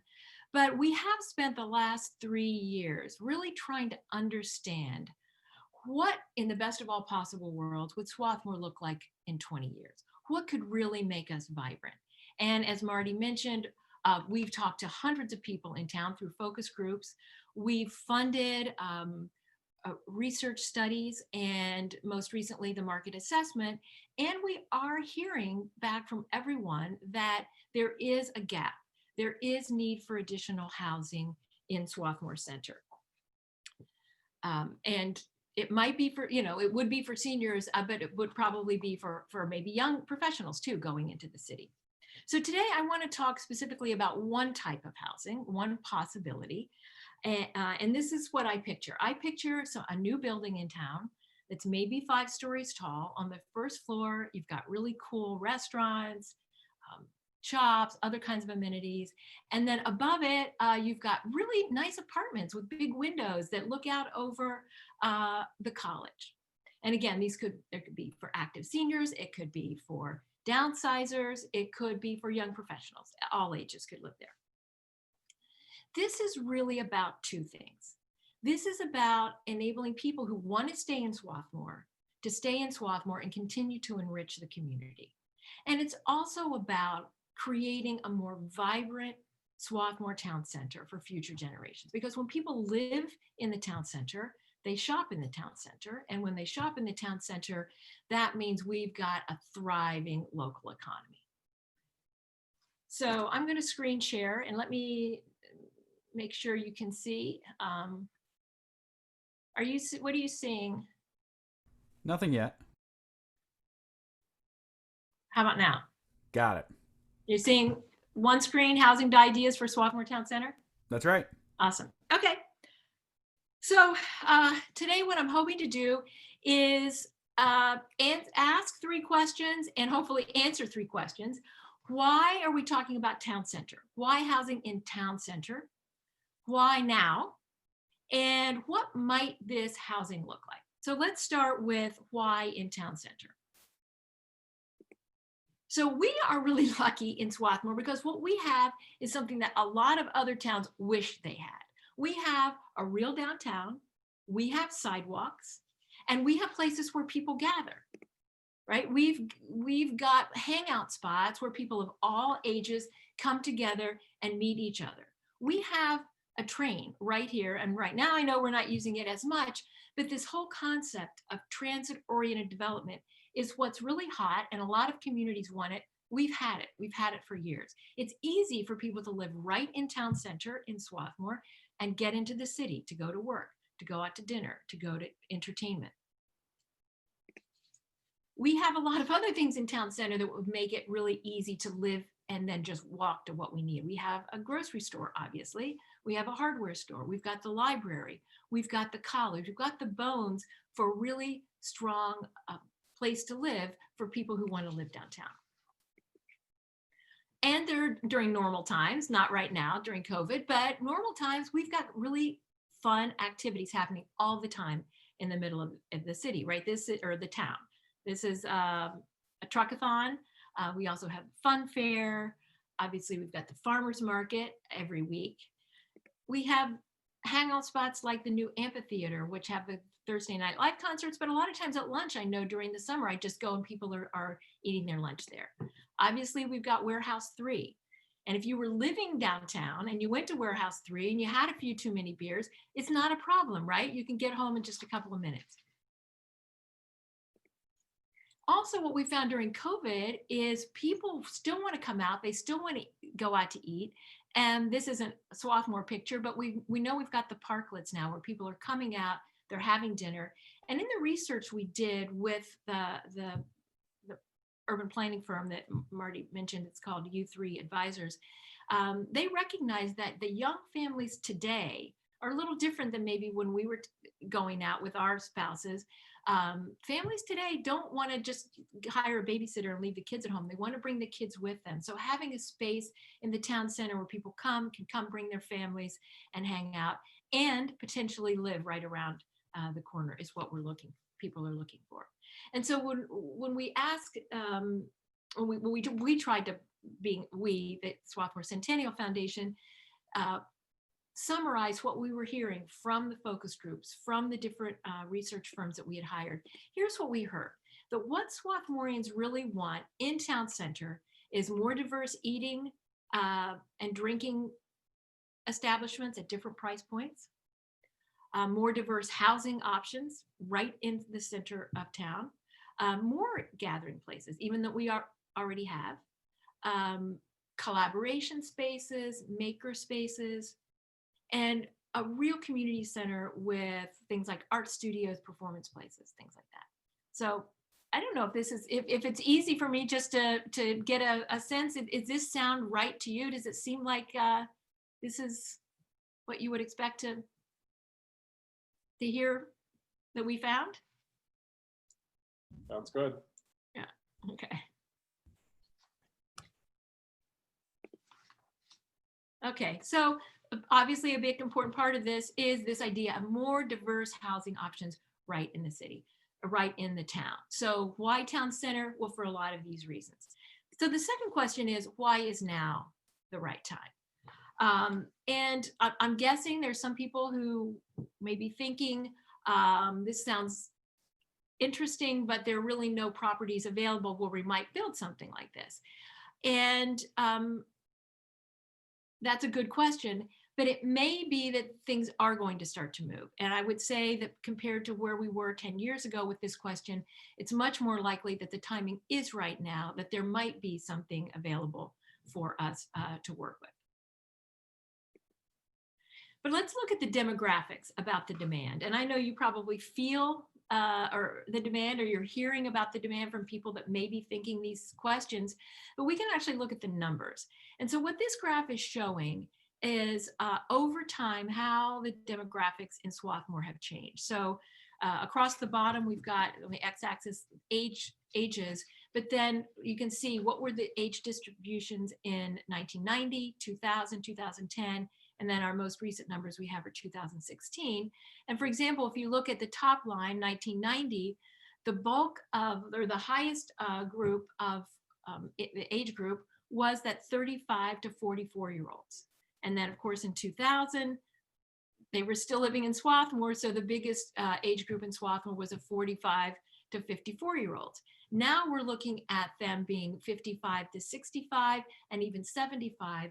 And so these are the people that are probably starting to think about, do I really want to keep this big house, or is there another option that would be more appealing to me? We can look at these numbers a slightly different way. What we're seeing here, this is in 2017.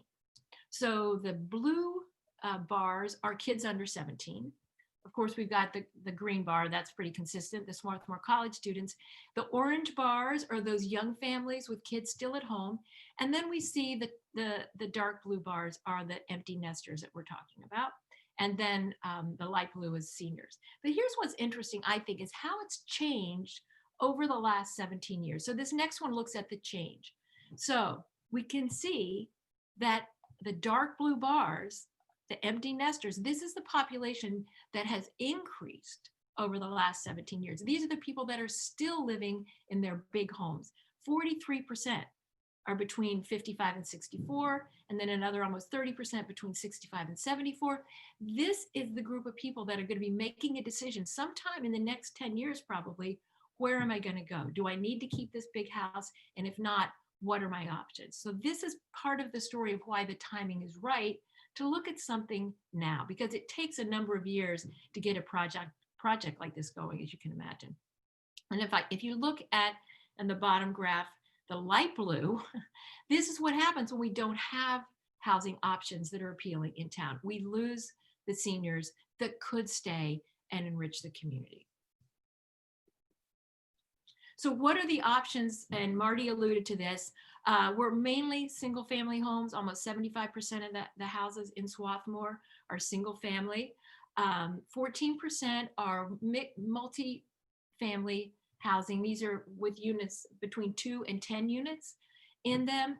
And then there aren't many between like 10 and 50 units, but then we do have another 11% of the housing stock that's in structures that have more than 50 units. And of course, those are the Dartmouth House, Greylock, Strathmore, and then of course, Strathaven condos. And in the market study that we did, U3 advisors, really looked at this housing stock. And here's what they told us as a summary, that the existing housing supply is limited for people who want to downsize. These are fairly small footprints. Many of them are outdated, and a number of them are really not ADA accessible. And so they determined that there is demand and there's a gap in this supply. They believe that there could be up to 100 units for what they call active adult or seniors, and then another 80 units of multifamily. And then you can see, they had a desired square footage of 1,200 square feet. And then they gave us an estimated price range of $250 to $450. So this suggests that the timing may be right for us to think about this now. Why? I'm not going to say maybe right. I think the timing is absolutely right for us to be thinking about this now and trying to figure out how can we keep people who want to stay in Swarthmore by giving them options for housing downtown. And then one other reason why the timing is right is after the last town revitalization plan in 1999, so it's been 20 years, but it was determined that we needed to change the zoning to allow for more density in the town center. So when you look at this map, the orange part of it represents town center. And in those orange places on the map, you can build up to 5 stories with a 10-foot step back. So this building that I'm envisioning, it is a legal building. We don't have to change any zoning. We don't need to go through any variances. It's possible to build something like that today. Okay, any questions about that so far? Any thoughts or comments? No, okay. So what might this look like? Well, again, the U3 advisors, the group that we hired to help us answer some of these questions that I'm posing to you, we told them we're interested in what other college towns have done. We're interested in multi-use or mixed use, where this idea that you have maybe shops and restaurants on the bottom floor and then living above. We're interested in transit-oriented development. This is a concept that we just naturally have, but a lot of communities are pursuing it. And we're interested in what people have done to address a senior housing shortage. So what I'm going to show you, these aren't perfect fits for us, but maybe it just gets our creative juices flowing and we can think about what we might want as a community. So the first one I'm going to show you is in Chestnut Hill. And maybe some of you have seen this. Let me know if you're familiar with this. It's called One West. Anybody know this place? Yeah, I see some heads. Linton, have you actually looked at it? Wait, unmute yourself so I can hear you. I drove by it once. Okay. Anybody else familiar with this place? Yeah, we were there last week actually, and kind of just, we didn't get in Okay. because COVID doesn't allow you to do a lot of, unfortunately, to get into a lot of these buildings. But yeah, it's a very impressive building. It seems to fit well into the local environment. So yeah, and actually we took pictures of it, kind of recognizing the fact that we're going to be talking about this today because it was kind of what I had also looked at. Yeah, yeah.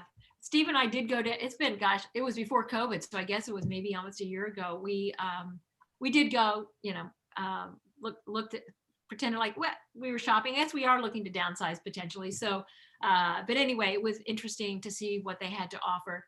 It's right on Chestnut Hill Ave. It's right in the middle of things. It's walkable to the train. A lot of the things that, you know, we would be looking to do as well. It specifically was developed for downsizing, people that were selling their single family homes and wanted to move into a more hassle-free situation. It was developed by a group of developer or just a property owner in town called Bowman's, and they had they are in Chestnut Hill and have been there for 30 years. They mainly did adaptive reuse of historic buildings. This is really the first time they've done a new construction, but they know the community. They hired a local architect, and the response in the community has been really strong. These are beautiful. I have been inside of them. They are really beautiful. All of them have some sort of access to a balcony. There are only 20 units in the building, so they're big, even the 1 bedrooms, but there are also 3 bedroom units and 2 bedroom units.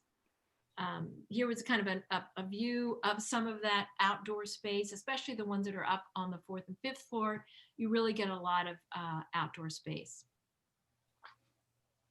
And then on the ground floor, they have a fresh market. And there's a private resident, kind of a back entrance for residents that's pedestrian accessible. And they're kind of like we would be with the co-op. You know, they have this Fairway Market right around the corner.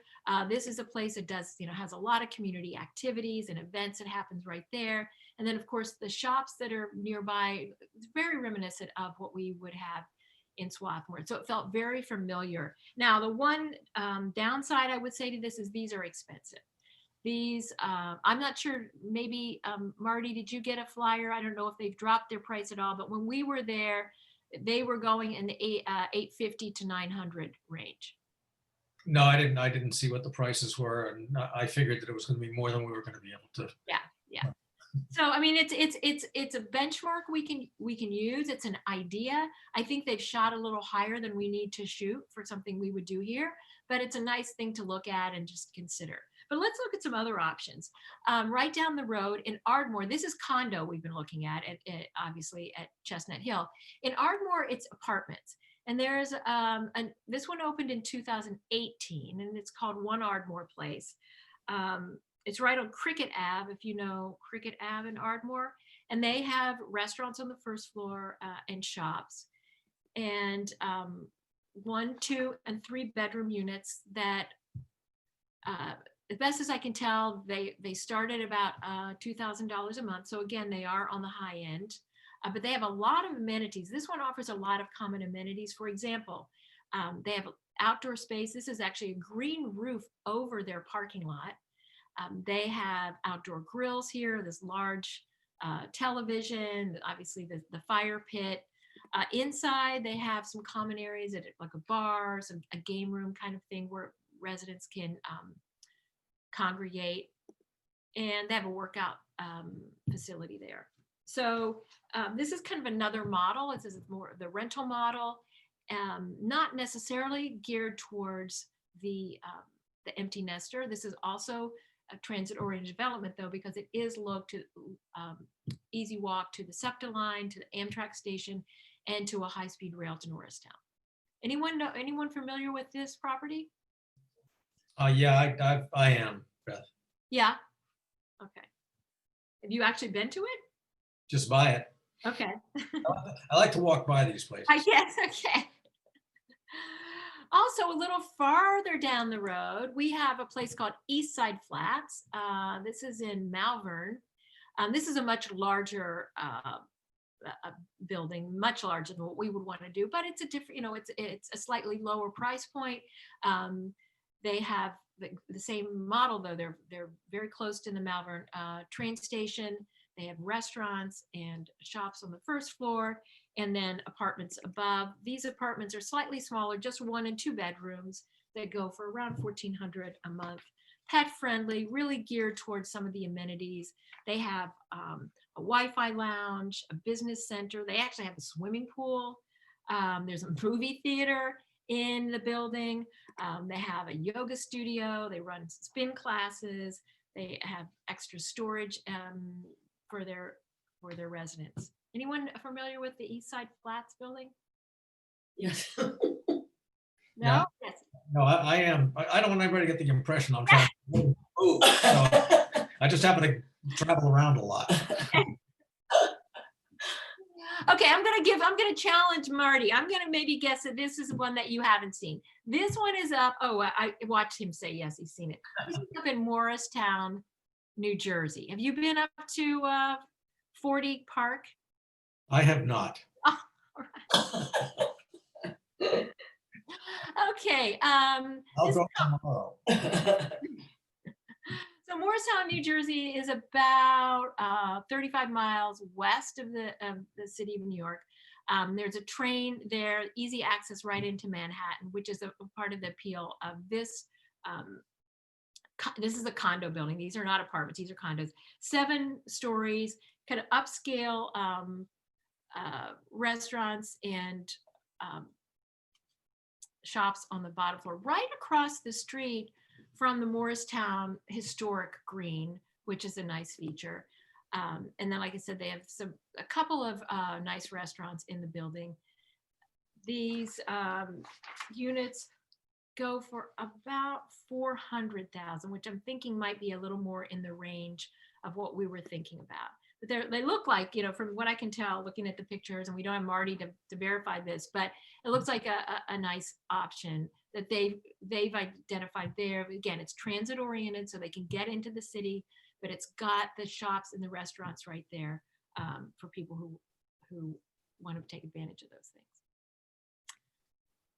Okay, and even looking farther afield, all the way out, this is in the Denver area. And I'm guessing you're gonna look at this and saying, no, that's not what we want here. But let me just explain. So this again is it's called 250 Columbine. It's in an area of Denver called the Cherry Creek North. Anybody familiar with that area? Yeah, some people are, okay. This specifically is for people who are selling their homes, want to downsize. And the architecture here is, if we were standing there, we would see that this is very much in keeping with the vista that you see from this area. You can see the mountains. And that's why so much of this property was developed with the outdoor space in mind and blending of the indoor space with the outdoor space. It's hard to see from this picture but there's terraces at every level. So when you have, an apartment, you would have windows that will look out not just on your terrace, but then beyond that to the mountains. So the architecture here specifically is geared towards making it feel in place, which I would think, even though this doesn't appeal to us, we would want the same idea, that we would want to find architecture that felt like it fit in Swarthmore. But there's just this is just looks like a wonderful place with restaurants. Again, you can see the Starbucks on the first floor there. They have a fitness center and a pool. And up on the roof, there's, and a lot of these places do have a roof deck amenities like fire pits, like bars on the roof, like grills on the roof. But this is a great example of this. And this one, these are condos, and they start at about 500,000. So they are a little bit on the high end too. But it's Denver. Okay, and then the last example I'm going to show you is a different model, because these were all created by developers. This last one was really created by a community, and this one is out in Oakland, California, Fruitdale Village. I'm guessing. I'm seeing Linton. Linton, do you know Fruitdale Village? Wait, can you? Yeah, I do. Yeah. What do you know about it? I know who, I think I know who the architect is, and yeah, it is a transit-oriented development, and specifically, I think it prided itself on the low number of cars you could park on the site. Okay, yeah, because it's right around the corner from the BART, right? The BART station, right? Bay Area Regional Transit. Yeah, but this model was different because this was really initiated, like I said, not by a developer, but by a nonprofit called Unity Council. Unity Council has been around for 55 years. They were created during the Civil Rights Movement. Originally, they were called the Spanish-speaking Unity Council. And this is a nonprofit that's very active throughout Oakland, but specifically in the Fruitdale area.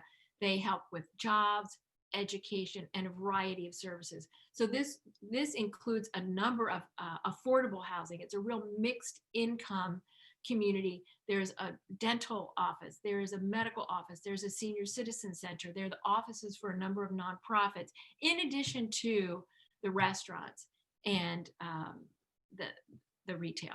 And then above is a residential. I didn't realize that they had minimized the number of cars they were allowed, but that's a pretty California thing to do. So it doesn't surprise me. So when we're looking at these models, again, none of these are perfect for Swarthmore, but hopefully they get us thinking about what we might do here. And just I want to mention one last area that seems to come up when I talk to people, but also in seeing not so much the examples I showed you, because I've only shown you facilities that are up and running and have a track record. There are a number that are in the works that look a lot like what we want to. And a number of them have some features that I haven't mentioned here, but I just want to talk about for a minute. For example, this idea of co-working space. This comes up again and again, that we could potentially, in a building that we would have a co-working space where people could come together. There would be free Wi-Fi, really good Wi-Fi. Free coffee. There would be conference rooms that people could use, maybe different kinds of office equipment that people could share. This is a really popular idea that I think a lot of people would love to see be part of any space that we would create. Other kinds of community spaces, maybe a childcare center. There are other examples of places that have done this. Maybe some sort of community fitness area. This picture is actually from, I think it's Franklin and Marshall. Yeah, at Franklin and Marshall, there's a mixed use building in Lancaster. And so students from the college use it. They have strength training instructors that come in. Seniors use it. Other people in the community use it. And then also, and this is actually a picture from Lafayette College, near Lafayette in Easton, Pennsylvania, where there's a mixed use building where there's shared performance space. Again, it's some of it's people from the college, but people from the community using that performance space as well. And what we're hearing, talking to people in our community and our advisors, the U3 advisors, urban planners, this might be something we'd really want to think about including in any building that we would have. And then finally, this idea of makerspace or fabrication labs, fab labs, I think Swarthmore is a perfect place to think about something like this. We have middle schoolers and high schoolers who love science, love robotics, are real nerds and are proud of it. And then we've got this great college with a great engineering program. We've got professors, we've got the students. In the town, we've got retired engineers. I could really envision a space where people come together of all generations and do what they're passionate about. And really share ideas in a way that may not have other opportunity to do so. But so maker spaces, this is one option, kind of a robotics or a high tech lab, but it could be other kinds of maker spaces. It could be art related, it could be cooking related, it could be sewing related, it could be carpentry related. There are a lot of ways that you can think about makerspace where you bring people of all different ages together to work on projects that they're really passionate about. So those are a bunch of ideas. Tomorrow we're going to be talking a little more, doing even more brainstorming about what we specifically would like to see here. But the bottom line is what we really want is to create a place in Swarthmore, a housing option for people who want to downsize and stay in Swarthmore. And we also want to create a space that really adds vibrancy to the community, not just for today, but for future generations. So thanks for letting me talk about it a little bit. I think I've got a few minutes left. No, I don't. Actually, it's 12:15. I'm all done. So I guess there'll be questions later, right, Marty? Yes, later on, we will have time for questions later. So thank you, Beth. And again, as Beth said, tomorrow there will be a much more in-depth discussion of both the concepts you're going to be hearing about today, hers and as well as the co-housing, which is coming up next. So please come back tomorrow and you'll have an opportunity to be a little more interactive and hear many more details. Today was just kind of the overview. So thank you, Beth. It was terrific. Lynn, are you online here somewhere? Yes, I am. Hi, how are you? Okay, so let me introduce you. Our second speaker today is Lynn Gaffney. Lynn is an architect. She is a certified passive house designer, a lead certified architect. Her firm, Lynn Gaffney Architects, has been in business for 25 years, doing residential, commercial, and institutional projects.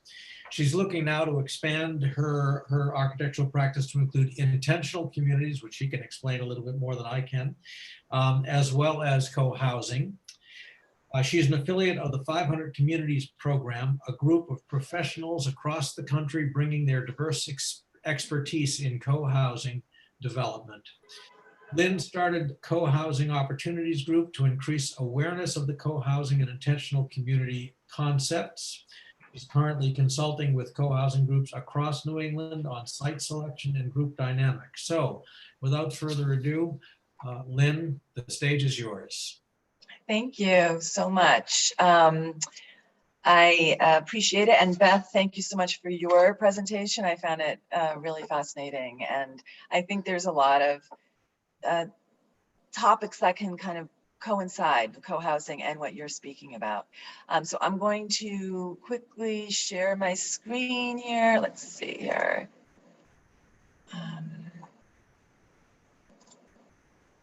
Okay, and then just start the slideshow. Sorry. Okay, so first of all, I have to say it's been hard to hear sometimes because there's so much beeping and such outside my apartment window here in Park Slope, celebratory beeping. So if you hear all that, that's what's going on here outside my apartment. Exciting times. So I am an architect, like Marty just said. I work in Brooklyn, New York, and mainly do single-family residential, hospitality, and service-oriented nonprofits. And I've been really for a number of years researching and networking and talking with people within the co-housing world. So why I'm interested in co-housing is because from the 20 to about 20 communities that I've visited so far. It's an amazing place where people really live and intentionally want to be connected with their neighbors in a supportive way. And I find it really fascinating as an architect to see how the designed space can kind of foster that type of interaction and that type of neighborliness. So that's been my concentration, and for a number of years. First of all, I took a course with Chuck Durrett, he and Katie McCammett, who is my main mentor, are kind of the gurus of co-housing.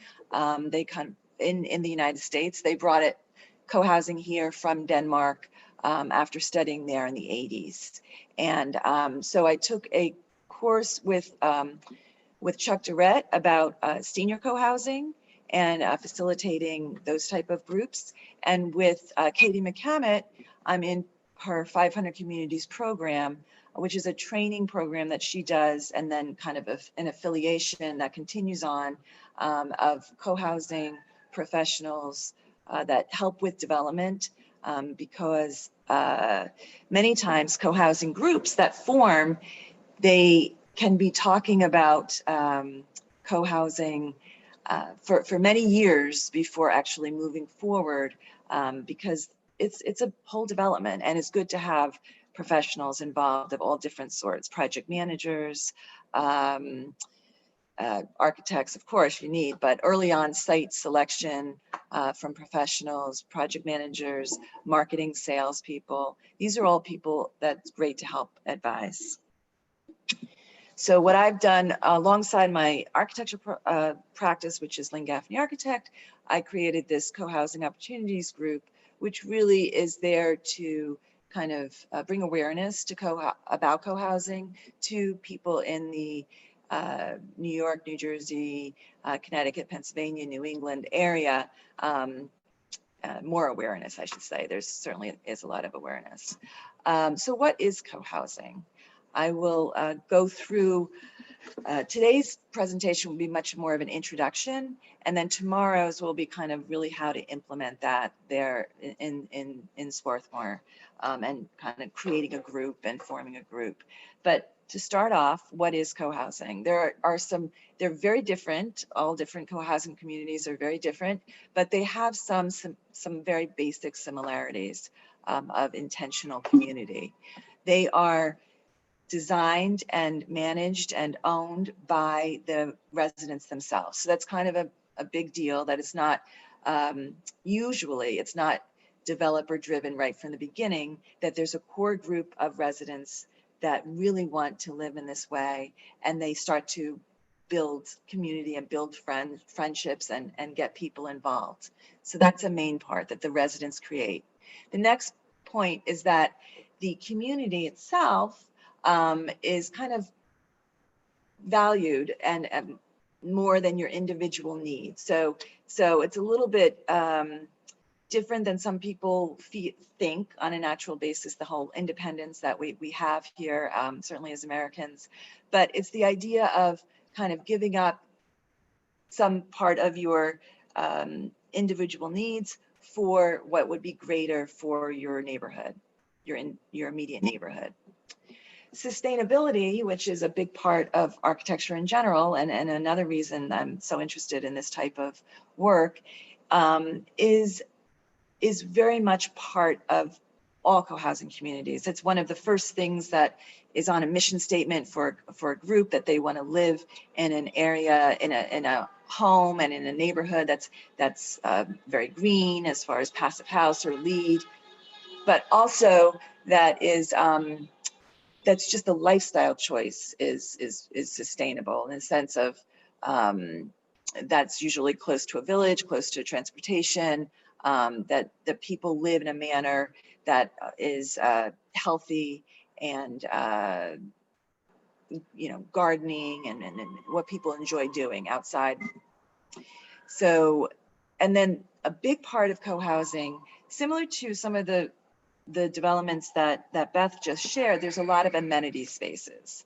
So the amenity spaces are much more part of your home. So your home is usually a little bit smaller. So the average size of co-housing communities are in the range of 800 square feet to 1,400 square feet. 1,400 square feet being like a 3-bedroom, 4-bedroom house. So if you think of a typical American house, they're usually about 2,500 square feet. I know there in Swarthmore, you have much larger homes there too. But this is about, kind of downsizing your individual unit, but much more gaining the common houses, gaining what you get from the shared kitchen and all these kind of things that I'll review tomorrow. But the idea of you have a common house that has a shared kitchen, it has a shared dining space. So in addition to your individual unit, which is a full apartment or full condo or full individual home, you do have these other spaces. So cars are usually kept to the perimeter. There was a discussion in the community out in Oakland that the limitation of cars. So that's also the case too, that a lot of times developments, co-housing developments kind of work with the local planning board on kind of limiting the number of cars needed. Usually planning boards have a particular number that they require off-street parking, but kind of limiting that, but then also keeping it to the perimeter so that the pedestrian paths and outside areas between your home and the common house and your car are where you bump into people all the time and really, check in on your neighbors. So designed for interaction. Participation is very much part of co-housing. So people would not necessarily want to live in co-housing unless they were people, they could be very introverted people, but people who wanted to participate in a committee on the facilities or a committee on gardening or committee on events, and then also join in on weekly or twice a week or 3 times a week meals, common meals that people share together. And if you're not somebody who wants to participate in that, then it wouldn't be necessarily a good place for you. The decision-making process is a consensus-based, usually a consensus-based process, that it's not kind of a board that makes all the decisions and everyone else kind of just abides by it. And there's no management company that kind of says, okay, this is what we're doing. And everybody either agrees or disagrees or has a discussion about it. People are very much part of the decision-making process with monthly meetings that go over issues that come up each month. And this is part of the design process, part of the site selection process, but even after you're there, the decisions that happen on a day-to-day basis are done in a consensus manner. And so this is just something I put up because every time I talk to people about that I'm interested in co-housing, they talk about, is it a commune? I'm like, no, it's not a commune. It's there's no real shared community, shared economy in co-housing. It's individual homes. It's more of a condo. Usually, it's more of a condo type legal entity. So people own their own homes. They own a percentage of the common house, and then they share community, but they don't share economy. Just going to check my notes here. So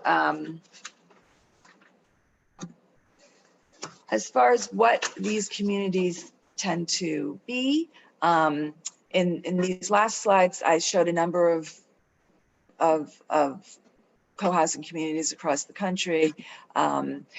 They are, when they're not urban, when they're not very, very dense, they're usually cluster type. So even if you have like a 10-acre site, you're going to concentrate on 2 acres of it or 2.5 acres of it and really cluster everybody together, because the idea is that that density has, that you bump into people and that you're interacting with people all the time. So co-housing communities are in very rural areas and outside villages. This is one of the first ones on the East Coast, which is Pioneer Valley Co-housing up in Amherst, which is obviously another college town. But it's definitely a bike ride away from the university itself. It's not right downtown. And this has about 34 individual homes, and then the common house there in the center. So, but then there's also very urban co-housing communities. This is Capitol Hill Co-Housing in Seattle. This has only about 9 units. These are both intergenerational, not senior, but so this is, you know, the size of a regular development building in Seattle there. And so it's a really great example. Both of these are wonderful examples. This one, if you Google co-housing and Seattle and TED Talk, you'll come up with a really great TED Talk by the architect Grace Kim about living in co-housing. So, but when people say, what is co-housing? I often say it's really about who is co-housing, because co-housing is really about the people that want to live there, your neighbors. It's about people who want to bake together and cook together and dine together a couple times a week. And it's people about who want to raise their children together. A lot of the communities are intergenerational communities. It's about people who really want to do work together. So these are people on the left who are putting irrigation into their gardening, people on the right who are actually in the design process, the participatory design process of a community. So it's really about people who want to work together and people who want to play together. So these are 2 images, one on the left, which is a intergenerational community, and one on the right, which is a senior co-housing community. So that's a definite separation of the way people move into co-housing. A lot of the intergenerational communities honestly start with a core group of senior aged people who really want to live this way, but do want to invite families into living there too. It tends to happen that the people that are most interested early on are the people who have, you know, more time on their hands and more resources. So young families or young parents aren't necessarily the people that tend to start. Although right now I'm working with a couple of communities that start with young people. But so the main difference between senior co-housing and intergenerational co-housing is the focus. So the buildings might look very similar.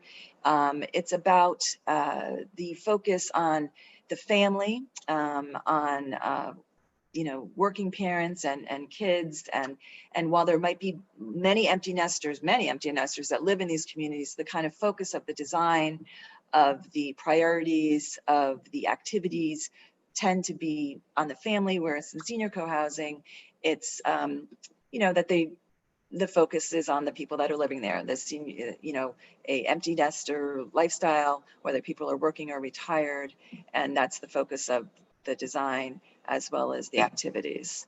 So where is co-housing happening? It's Denmark is really where it started, and 8% of the communities, 8% of people live in co-housing in Denmark. So it's really, really strong there. And when Chuck and Katie kind of studied there in the 80s and then brought it back to the United States, there have been many communities that have been built in the United States since that time. And they're all across the country. This map is a little bit dated, it's a couple years old. The Co-Housing Association of the United States is a great organization to learn all about co-housing. Their newer maps don't have this distinction of existing full communities and then ones that are just forming. So I kind of use this older map, but generally there's a lot out west in California, California or Oregon, Washington, Colorado, but in the East Coast, Massachusetts is a real hub for co-housing. There's I don't know, I think like a dozen to like 15 co-housing communities. One day I did a tour from Pioneer Valley all the way to Jamaica Plains. In one day I saw about eight communities on a tour day, which was a long day, but it was really fascinating to see the difference. And I do want to give a shout out because I know that Joel is on this call. The nearest co-housing community right now that's forming to you guys is in Kimballton Village, and that's Altair Eco Village, and it's 30 units, it's intergenerational, and Joel Bartlett is, I think, on this call. So there are some in There's some trying to form in New Jersey. New York has some issues with some state regulations that make it difficult, but they're really all across the country. And it's interesting that many people don't know about them. So we're talking about Swarthmore there. So I was lucky enough to come down to Swarthmore in January, late January, and was brought down there by Shirley and Ed Mitrovich, who brought me down to speak to your group, or maybe an informal part of your group, about co-housing. And I gave a longer introduction than this about it. And we talked about a couple different sites. And it's just such a great opportunity in your town, because you do have the density that's needed. I've been trying to, for instance, start a community with some folks up in rural Litchfield County, Connecticut, and you just don't have the density there for enough people to get involved, because you really need kind of a core group of residents that are interested in the idea to kind of push it forward. So I'm really excited to have been asked to be part of this. But also in Swarthmore, as Marty was talking about, and as I've learned over the last week or so, you guys have already done so much to think about aging in place in your community. I spoke with Marty and I spoke with Jane Billings this week about your family caregiver suite and your senior cooperative housing, both of which are great examples of how to age in place. Co-housing communities are usually a little bit larger in number than these examples. They're usually, co-housing communities are usually in the range of 15, 25, 30 homeowners, units, and then the common houses. Some of them are in the 12 to 9, 9 to 12 range, but they're usually a little bit larger. But again, it's just about people who want to live in very close-knit communities, and especially as seniors, they want to kind of, there's financial reasons to think about co-housing. When you're living there, you're sharing resources. The units themselves tend to be competitive to the market rate. They're not, generally speaking, much more affordable, although there are many there are examples and certainly efforts right now. I'm working with a community up in Kingston, New York, who are really trying to do an affordable co-housing. And so we're working with a local land trust and community land trust to try to at least make some of the units more affordable. There's an example up in Connecticut that has like 13 of the 32 units, Rocky Corner up near New Haven, that are affordable. And they did that through state grants, and it was a much longer process. I think if people got a nonprofit involved, like a land trust, that could help bring some of the costs for some of the units down to a more affordable. But once you're there, the maintenance costs, the shared resources, these all help with the day-to-day expenses of life. But then seniors certainly want to choose co-housing because they think about their house size being too large. So downsizing is key at this time, just so you don't have that much to worry about. You don't need the extra spaces. And the common house usually has guest rooms and such. Certainly with senior co-housing, there are guest suites so that family can come and stay, and you don't need that extra guest room or couple guest rooms in the house that you never use except for holiday season. So, but it's really about the sense of fighting the idea of isolation, really feeling that you're belonging to a group of people, to a sense of place in these communities. A couple of examples of senior co-housing, which I will get into in much more detail tomorrow. Quimper Village is a great example. It was finished up a couple couple years ago up in Port Townsend, Washington. I had the opportunity to visit them and speak with two women who were part of the original core group. And man, these were just such strong women who, you know, they put up a, Chuck Durrett was the architect of this, and he likes to tell a story how they put up a post-it at the local library, and they said, or a poster, and it says, "Getting old, you know, want to talk?" And they had, you know, about 70 people come to that first meeting, and they, from that time, they were able to move forward in a very, very professional way. They used Katie McCammett as their co-housing development consultant and great architects, and they moved forward great. And it's a wonderful community, and their website has a lot of information. PDX Commons is an urban example, and it's in Portland, Oregon. A great group of people too. I was able to spend some time there. They have 27 units, and it's a very dense 5,000 square foot urban situation. So similar to the examples that Beth shared, looked similar in size to, I'm forgetting the one, Chestnut Hill that she shared, but it doesn't necessarily have the multi-use. It's really all about their community. They have an interior courtyard you can see here. They have their common house with their kitchen and library and separate guest suites there. It's a beautiful, beautiful example. They have the roof garden up top. This is another community that is right now starting construction in Oklahoma, and it's 36 units. And again, this website is wonderful too. If you ever just want to see a website of a co-housing community, this is a good one to check out. So these are some examples.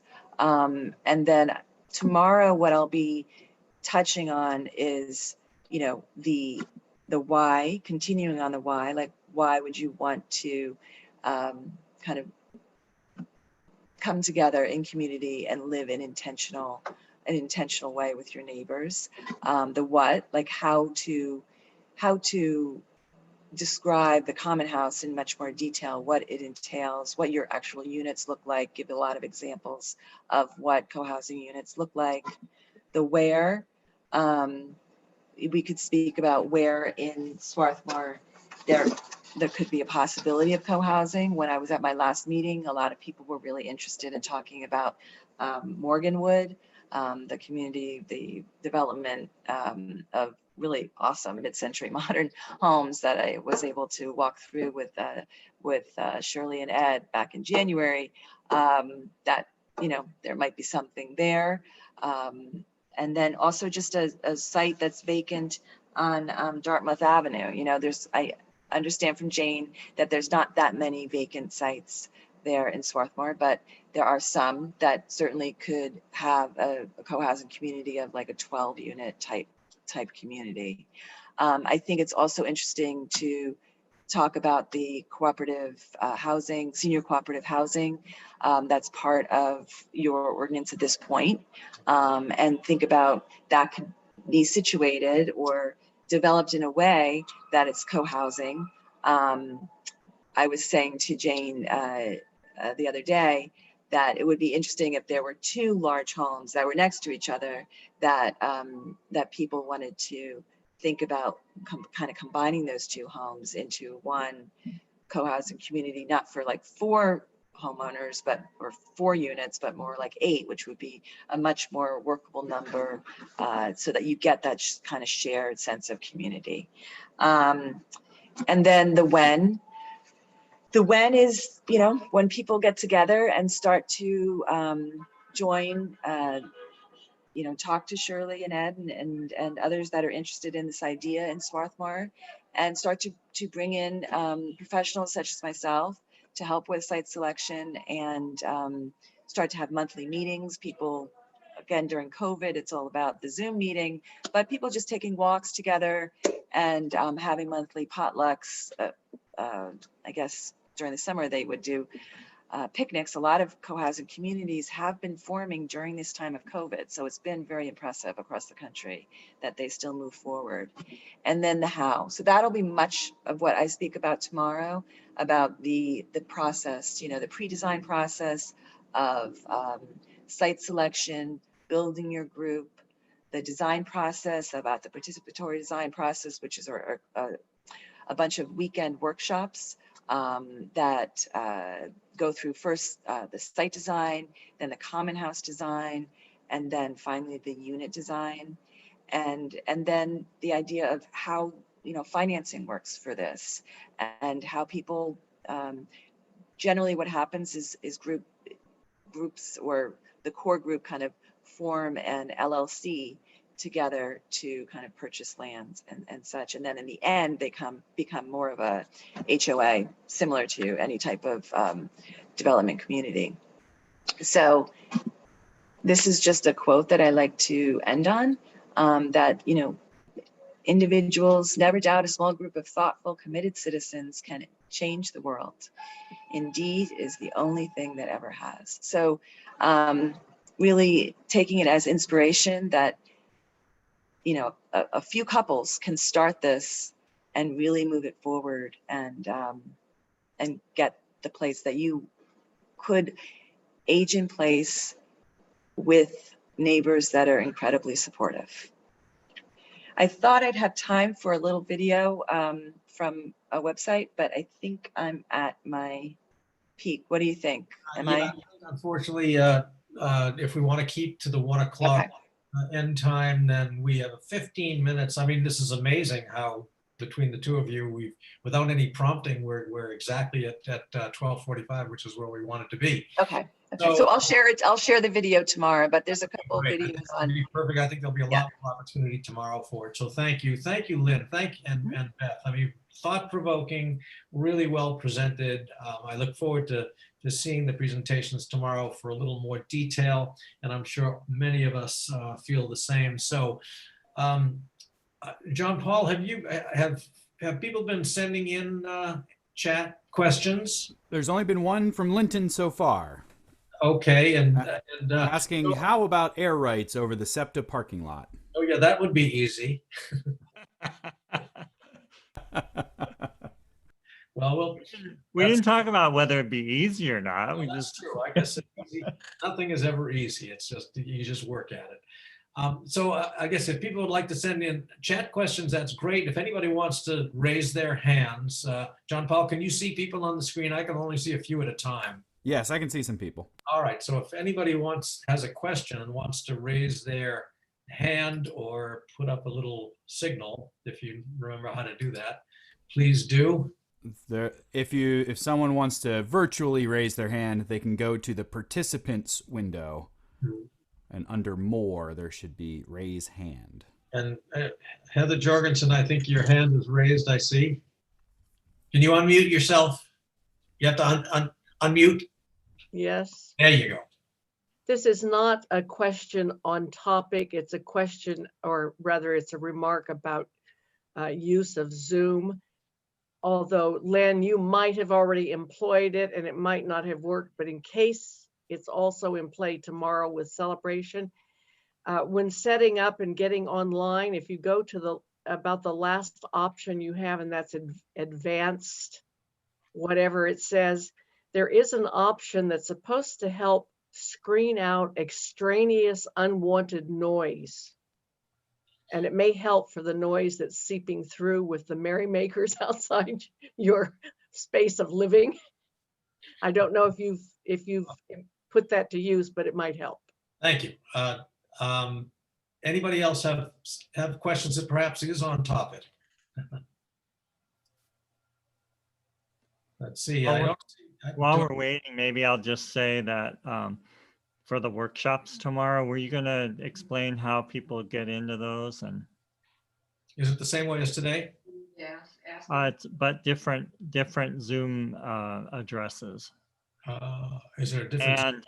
And people will have to make a choice because they are coincident.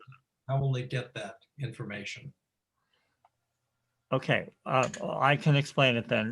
The links were sent out in the announcements for each of the two Yeah, workshops, but we will be sending out another one in the morning, and it's also going to be on our website, swarthmoreseniors.com website on the homepage. So those links will be there. But I just want to make sure everybody knows that based on today's presentations, in order to be a part of a workshop tomorrow, you'll want to decide which one you're going to go to, because they're both happening at 10, from 10 to noon. So think about that and make a decision. I don't see any other hands up. Oh, yes, I'm Bill. sorry, Well, I've got mine up Heather again. has her- Yep. One more time. Go ahead, Heather. Okay, actually, two things. Len, isn't there or didn't there used to be a co-housing development in Lawrence, Kansas? In Lawrence, Kansas? Uh-huh.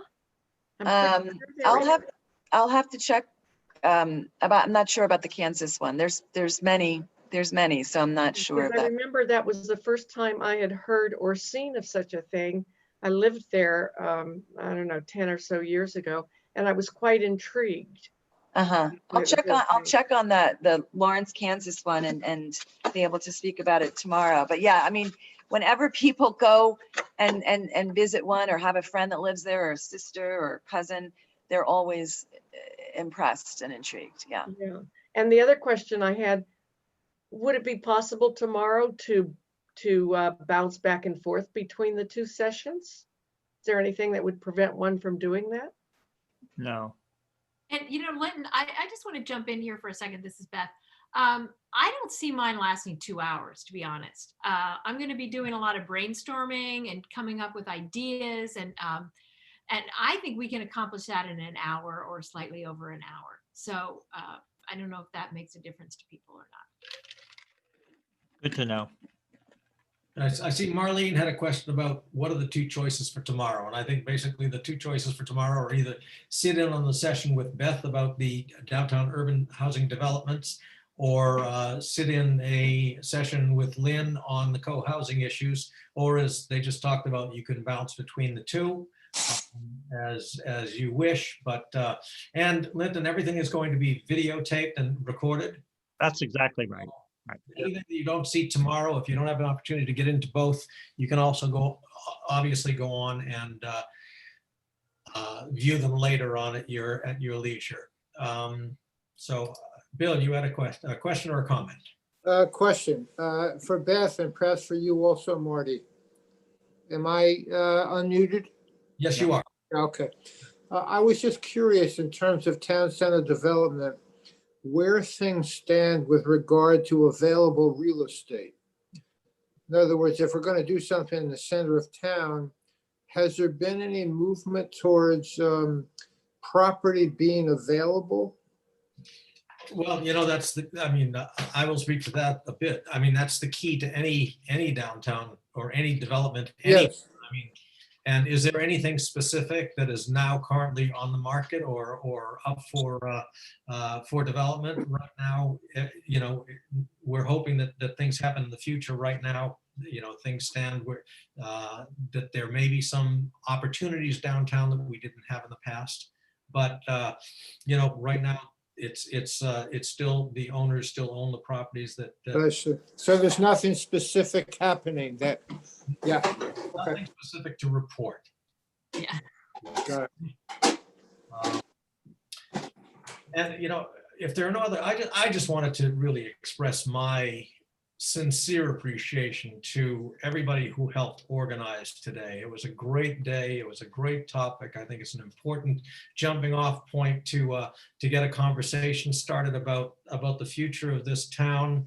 And again, I think that even further than that, one thing I've learned about COVID is despite the fact of how difficult it's made life, it's also brought out some real strengths. And one of the strengths is in our community organization, since SSCA is way up on the top of that list in terms of what you've what you've done, how you've helped bring us through, how you've provided us with information every day, entertainment every day. So you guys are just terrific. So again, thank you from the bottom of my heart to what you do for the whole community. Thank you. Anything else? Is anybody else out there with a question? Am I going to adjourn, Bill, or are you going to adjourn? Well, Marty, since you're on stage, Well, in that give it a go. all right, I will take the opportunity to say thank you to everybody who participated today. We hope to see a good sized group tomorrow. Again, the links are on the previous messages on the newsletters are all have the links involved, so you can click on whichever of the two sessions you wish to sit in on tomorrow. And we hope to see you all then, and there'll be more time for questions. So Beth, Lynn, thanks very much for your participation today. It was great. Thank you. Thank you so Thank much. you. It was really great. Good night, everybody, or good day. Enjoy Bye-bye the now. afternoon and go out and enjoy the results of this election. Pennsylvania did it. It Absolutely. was Yes. Pennsylvania that put them Yes. over the top. Thank you, Pennsylvania. Thank you, Pennsylvania. Billy for the win. I wasn't sure if we we're going to be condemned. Yes. I'm glad it came out this way.